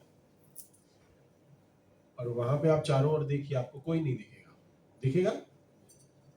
अफ्रीका का कोई दिखेगा? एक जीव भी नहीं दिखेगा, एक चींटी भी नहीं दिखेगी। करेक्ट? उससे बड़ा और कौन सा है? और कौन सा है? अपना कच्छ का रन तो बहुत छोटा है, ऑस्ट्रेलिया में भी एक बड़ा है। तो अगर वहां पे कोई व्यक्ति जाए, जैसे एलियन उतर जाए, समझो दूसरे ग्रह का वहां पृथ्वी पे आए और वहां पे उतर जाए और फिर वहां के फोटो निकाले और चला जाए वापस अपने गांव और कहे वहां पे जाके पेपर में दे दे कि वहां पृथ्वी जैसी चीज जो है वहां पे गोला है, पानी नहीं है, कुछ नहीं है, वहां पे क्या है? सिर्फ मट्टी है, पत्थर है। तो आप लोग बिलीव करोगे? क्या लगता है? हम चंद्रमा पे भी गए, ऐसी जगह पे उतरे हैं अभी तक कि जहां पे उनको जीव नहीं दिख रहे। यहाँ पे चंद्रमा पे कोई जीवन नहीं है ऐसा स्थापित कर दिया नासा ने, वैज्ञानिकों ने। लेकिन उन्होंने ये विश्वास हमें दिला दिया कि भाई वहां कोई जीव नहीं है। अरे आप नहीं पहुंच पाए हो। भगवान भगवद गीता में क्या कहते हैं कि भूत प्रेत की पूजा करने वाले कौन से लोक में जाते हैं? प्रेत योनि में। और भगवान भूत प्रेत के धाम जाते हैं। भूत को किसने देखा आज तक? किसने देखा है? नहीं देखा। किसी को भी एक्सपीरियंस नहीं इतने में से।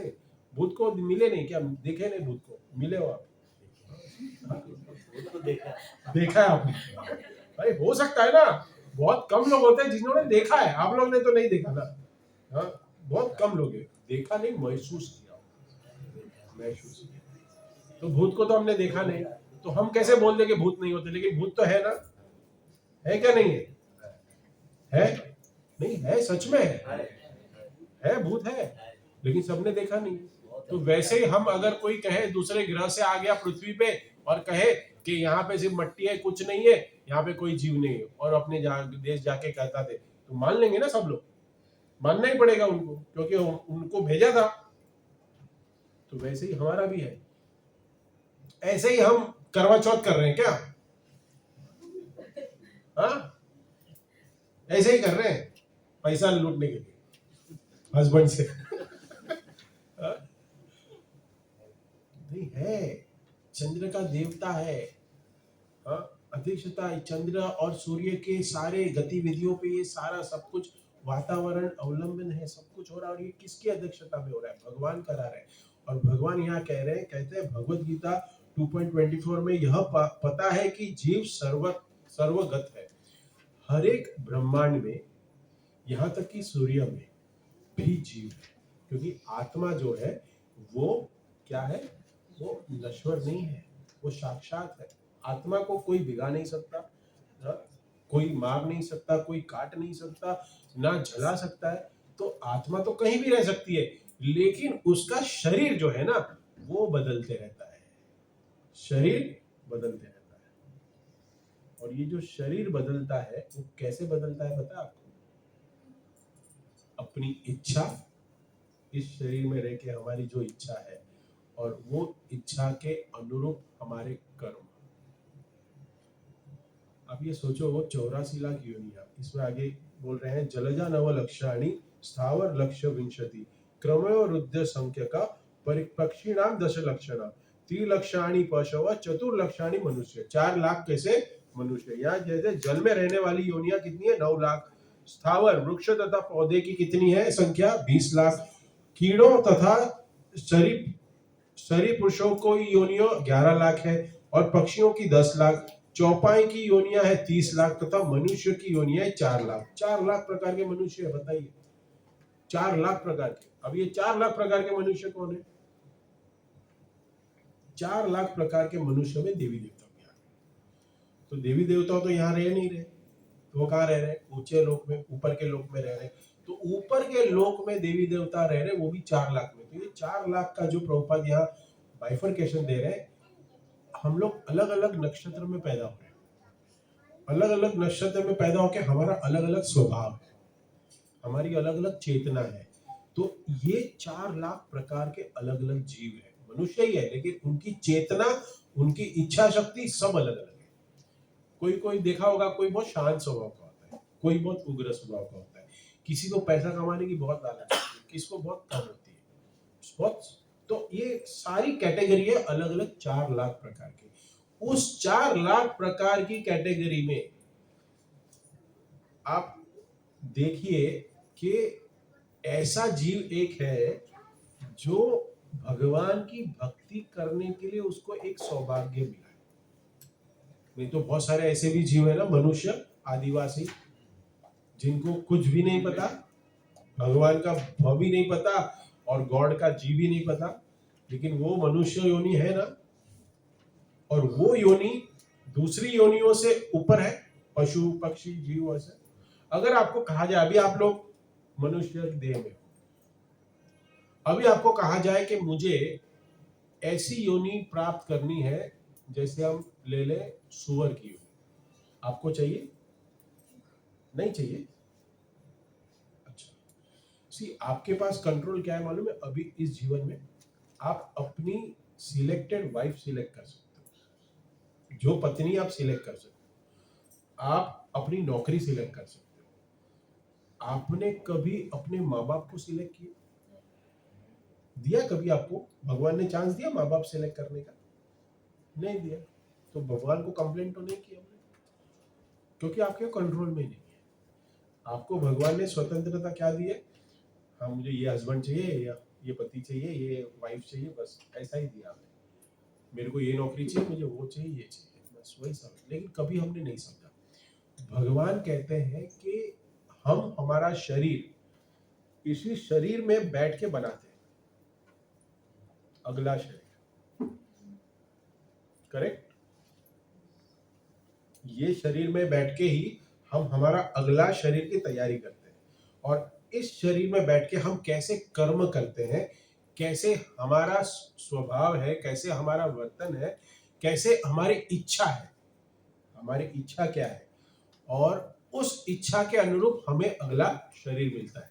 ये हमें सबको पता है, भगवत गीता भगवान कहते हैं कि अंत तो गत्वा, अगर हमें मरने के समय जो विचार आएंगे वैसे हमें शरीर प्राप्त होगा। अभी बोलना तो नहीं चाहिए उदाहरण, लेकिन आपको शायद जल्दी समझ जाएगा। एक स्पिन व्हील होता है, आजकल जेप्टो विप्टो वाले बहुत ज्यादा दे रहे हैं, करेक्ट? वो एक टाइप का गैम्बलिंग है।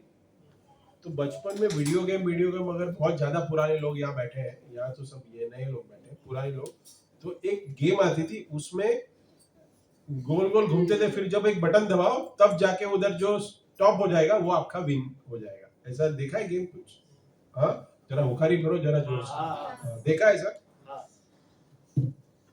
आप ये समझो, अलग अलग आपको उस स्लाइड में जो भी घूम रही है उसमें अलग अलग योनियां दिख रही है आपको, और आपको एक फ्रैक्शन ऑफ सेकंड में उसको टच करके सिलेक्ट करना है, करेक्ट?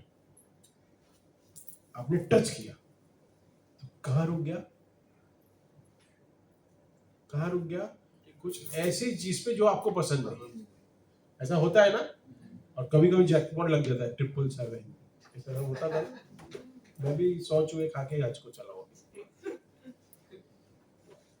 तो आपको क्या करना पड़ेगा? आपको क्या करना पड़ेगा? अगर आपको अंत समय में भगवान का स्मरण करना है तो आपके पास जितने ऑप्शन है, जितने ऑप्शन घुमाने वाले हैं, वो सारे भक्ति के ही ऑप्शन होने चाहिए। आप उसमें कोई मटेरियली ऐड कर दो ये स्लाइड को तो मनुष्य जन्म गया। समझ रहे बात को? और अभी हम कैसे जी रहे? हमारे जितने रिवील में जितने ऑप्शंस है वो सारे मटेरियली है। हमें सारे वो ऑप्शन में स्पिरिचुअली, मैं भागवतम पढ़ूंगा एक ऑप्शन, एक में भगवत गीता पढ़ूंगा दूसरा ऑप्शन, मैं भगवान की डीटी वर्शिप करूंगा चौथा ऑप्शन, मैं भगवान का हरिनाम का जप करूंगा पांचवा ऑप्शन, मैं भगवान के लिए ड्रेस बनाऊंगा, मैं भगवान के लिए कुकिंग करूंगा। ऐसा आपको ऑप्शंस बनाने पड़ेंगे वो व्हील में, और फिर जब जाके आप मरने के समय टच करोगे तब उसमें से एक आएगा, और उसके अंदर नौकरी, परिवार, धन संपत्ति, ये ऑप्शन लेने का किया तो फिर दूसरा जन्म रेडी आपका। दूसरा जन्म, क्योंकि उसको भुगतना पड़ेगा, आपकी इच्छा है, इच्छा के हिसाब से आपको शरीर मिलेगा, तो आपका दूसरा जन्म रेडी। कोई भी इस जीवन में ऐसे मनुष्य जन्म, इतना सुंदर शरीर मिला है, उसमें आप लोग चाहते हो कि मुझे अगला जन्म एक मच्छर का मिले? क्यों? करतूतें तो ऐसी नहीं है। कोई चाहता है कि सुबह उठ के मैं रात को मर जाऊं? मच्छर तो उतना ही जीता है। कोई चाहता है? नहीं चाहता ना, कोई नहीं चाहता। इस यही चैतन्य महाप्रभु रूप गोस्वामी को समझा रहे हैं कि हम बहुत ही रेयर स्पीशीज है, कह सकते हैं हम लोग रेयर हैं हम, क्योंकि यहां तक पहुंच गए। कहां तक? मंदिर तक, कृष्ण भक्ति तक पहुंच गए। एक मैंने वीडियो देखा था, डोंट सेलिब्रेट बिफोर विनिंग, ऐसे। तो एक ओलंपिक में एक भागता है और वो एक पतला सा एक हल्दी व्यक्ति भागते रहता है, और वो उसको लगता है पीछे कोई नहीं है, और वो सेलिब्रेट करता है पहले ही, रिबन के पहले, आने के पहले, और फिर एक पीछे से कोई व्यक्ति तुरंत जाता है और वो विन हो जाता है, करेक्ट? तो उसी प्रकार अगर, तो मुझे बताइए कि इसमें अभागा कौन है? जो पहुंच गया था। कहां तक पहुंच गया था? वो बाउंड्री लाइन तक पहुंच गया, लेकिन क्या हुआ? उसने फिर आलसी बना दिया और वो सेलिब्रेट करने लगा और वो हार गया। तो वो उसको क्या कहेंगे हम लोग? मूर्ख। क्या कहेंगे? मूर्ख व्यक्ति कहेंगे। वैसा हमें नहीं बनना है ना, क्योंकि इतनी अलग अलग योनियां है। जो यहाँ पे 84 लेग स्पीसीज है, उस 84 लेग्स में पेड़ में आप लोग कैसे भक्ति कर पाओगे? भगवान को कैसे समझ पाओगे? कोई प्राणी के शरीर में कैसे समझ पाओगे भगवान को? कोई मछली के शरीर में कैसे समझ पाओगे? नहीं समझो। मच्छर रूप में कैसे समझ पाओगे? हम नहीं समझ पाएंगे। और जब मनुष्य जन्म मिला हमें, और मनुष्य जन्म में रह के हम ऐसे भी मनुष्य नहीं बने जिनको कोई भगवान का भी नहीं पता, लेकिन हमें भगवान की भक्ति, शास्त्रों का अध्ययन करने का इतना सुनहरा मौका मिला और हमने इसको गवा दिया, तो हमारा क्या होगा? ऊपर से हमारे पूर्वज या हमारे दूसरे देवी देवता हमें गाली देंगे, मूर्ख कहेंगे हमको कि इतना इस्कॉन जू तक पहुंच गया था तू, हाँ, जू तक पहुंच गया था और वापस आ गया, इधर ही रह गया। क्या किया तूने? इसलिए 84 लाख योनियों में भ्रमण करना बंद करिए। आप लोग ने बहुत भ्रमण किया है, हमें याद नहीं है। हम बहुत भ्रमण करके आए हैं, हमारी इच्छा के कर्म के अनुसार हमने बहुत भ्रमण किया है और फाइनली यहां आए हैं। हमें नहीं पता कि हमारी कितनी सुकृति थी, हमारे कितने अच्छे कर्म थे कि जिसके वजह से हमें ये भक्ति मिली है। तो इस भक्ति को बहुत सीरियस लेने की अभी आवश्यकता है। नहीं, करोड़ों जन्म लिए हमने और तब जाके हमें इस भक्ति प्राप्त करने का सुनहरा मौका मिला और हम क्या कर रहे हैं? गवा रहे हैं। एक एक दिन इंपॉर्टेंट है हमारा। यही चैतन्य महाप्रभु आगे अभी कहेंगे, जीव का लक्षण क्या है। जीव क्या है? हम कहते हैं ना, मुझे प्रभु जी मुझे रोक दिया। हम कहते हैं ना बहुत गर्व से, अरे हमारी क्या स्थिति है पता है? जैसे मैंने ऑलरेडी डिक्लेयर कर दिया कि जो हम बोल रहे हैं वो आत्मा है, हम शरीर नहीं। पहले ही बता दिया, क्योंकि सैलरी किसको मिल रही है? कल जाके आप आत्मा को देना सैलरी, हाँ, सब लोग, शरीर को मत देना सैलरी, पहले डिक्लेयर कर दिया। और उस आत्मा का स्वरूप कितना है बताइए? नगण्य। अपने बाल के जो नोक है उसका 1000 भाग, उसका 1000 भाग करो। भगवत गीता में भगवान कहेंगे, यहाँ पे भी चैतन्य महाप्रभु अगले श्लोक में कहेंगे, हम नेक्स्ट वीक लेंगे उसको। बोलते इतना सा उसका स्वरूप है, उसके लिए कितना गर्व करते हैं, मुझे। और इसी के साथ हम जीते हैं और मर जाते हैं। और जैसे ये शरीर का हमारा नाश हो जाता है, हमारा भगवत धाम जाने का हमारा जो उद्देश्य है वो पूरा नष्ट हो जाता है। क्योंकि यही जीवन में, यही योनि में मनुष्य जन्म भी बहुत सारे विरल है। ये जन्म बहुत इंपॉर्टेंट है। क्यों? मनुष्य में भी, क्योंकि इसमें भगवत भक्ति प्राप्त करने का हमें मौका मिल गया। क्योंकि कोई हमारे गुरु आ गया हमारे पास बोलने के लिए कि ये शास्त्र पढ़ो। अगर ये शास्त्र नहीं होते हमारे, और हमें अगर ये पता है, तो हम तो 84 लाख में योनियों में घूमते रहते, ऐसे ही घूमते रहेंगे। इसलिए सीरियस बनिए और इसी जीवन को अपना अंतिम जन्म बनाइए।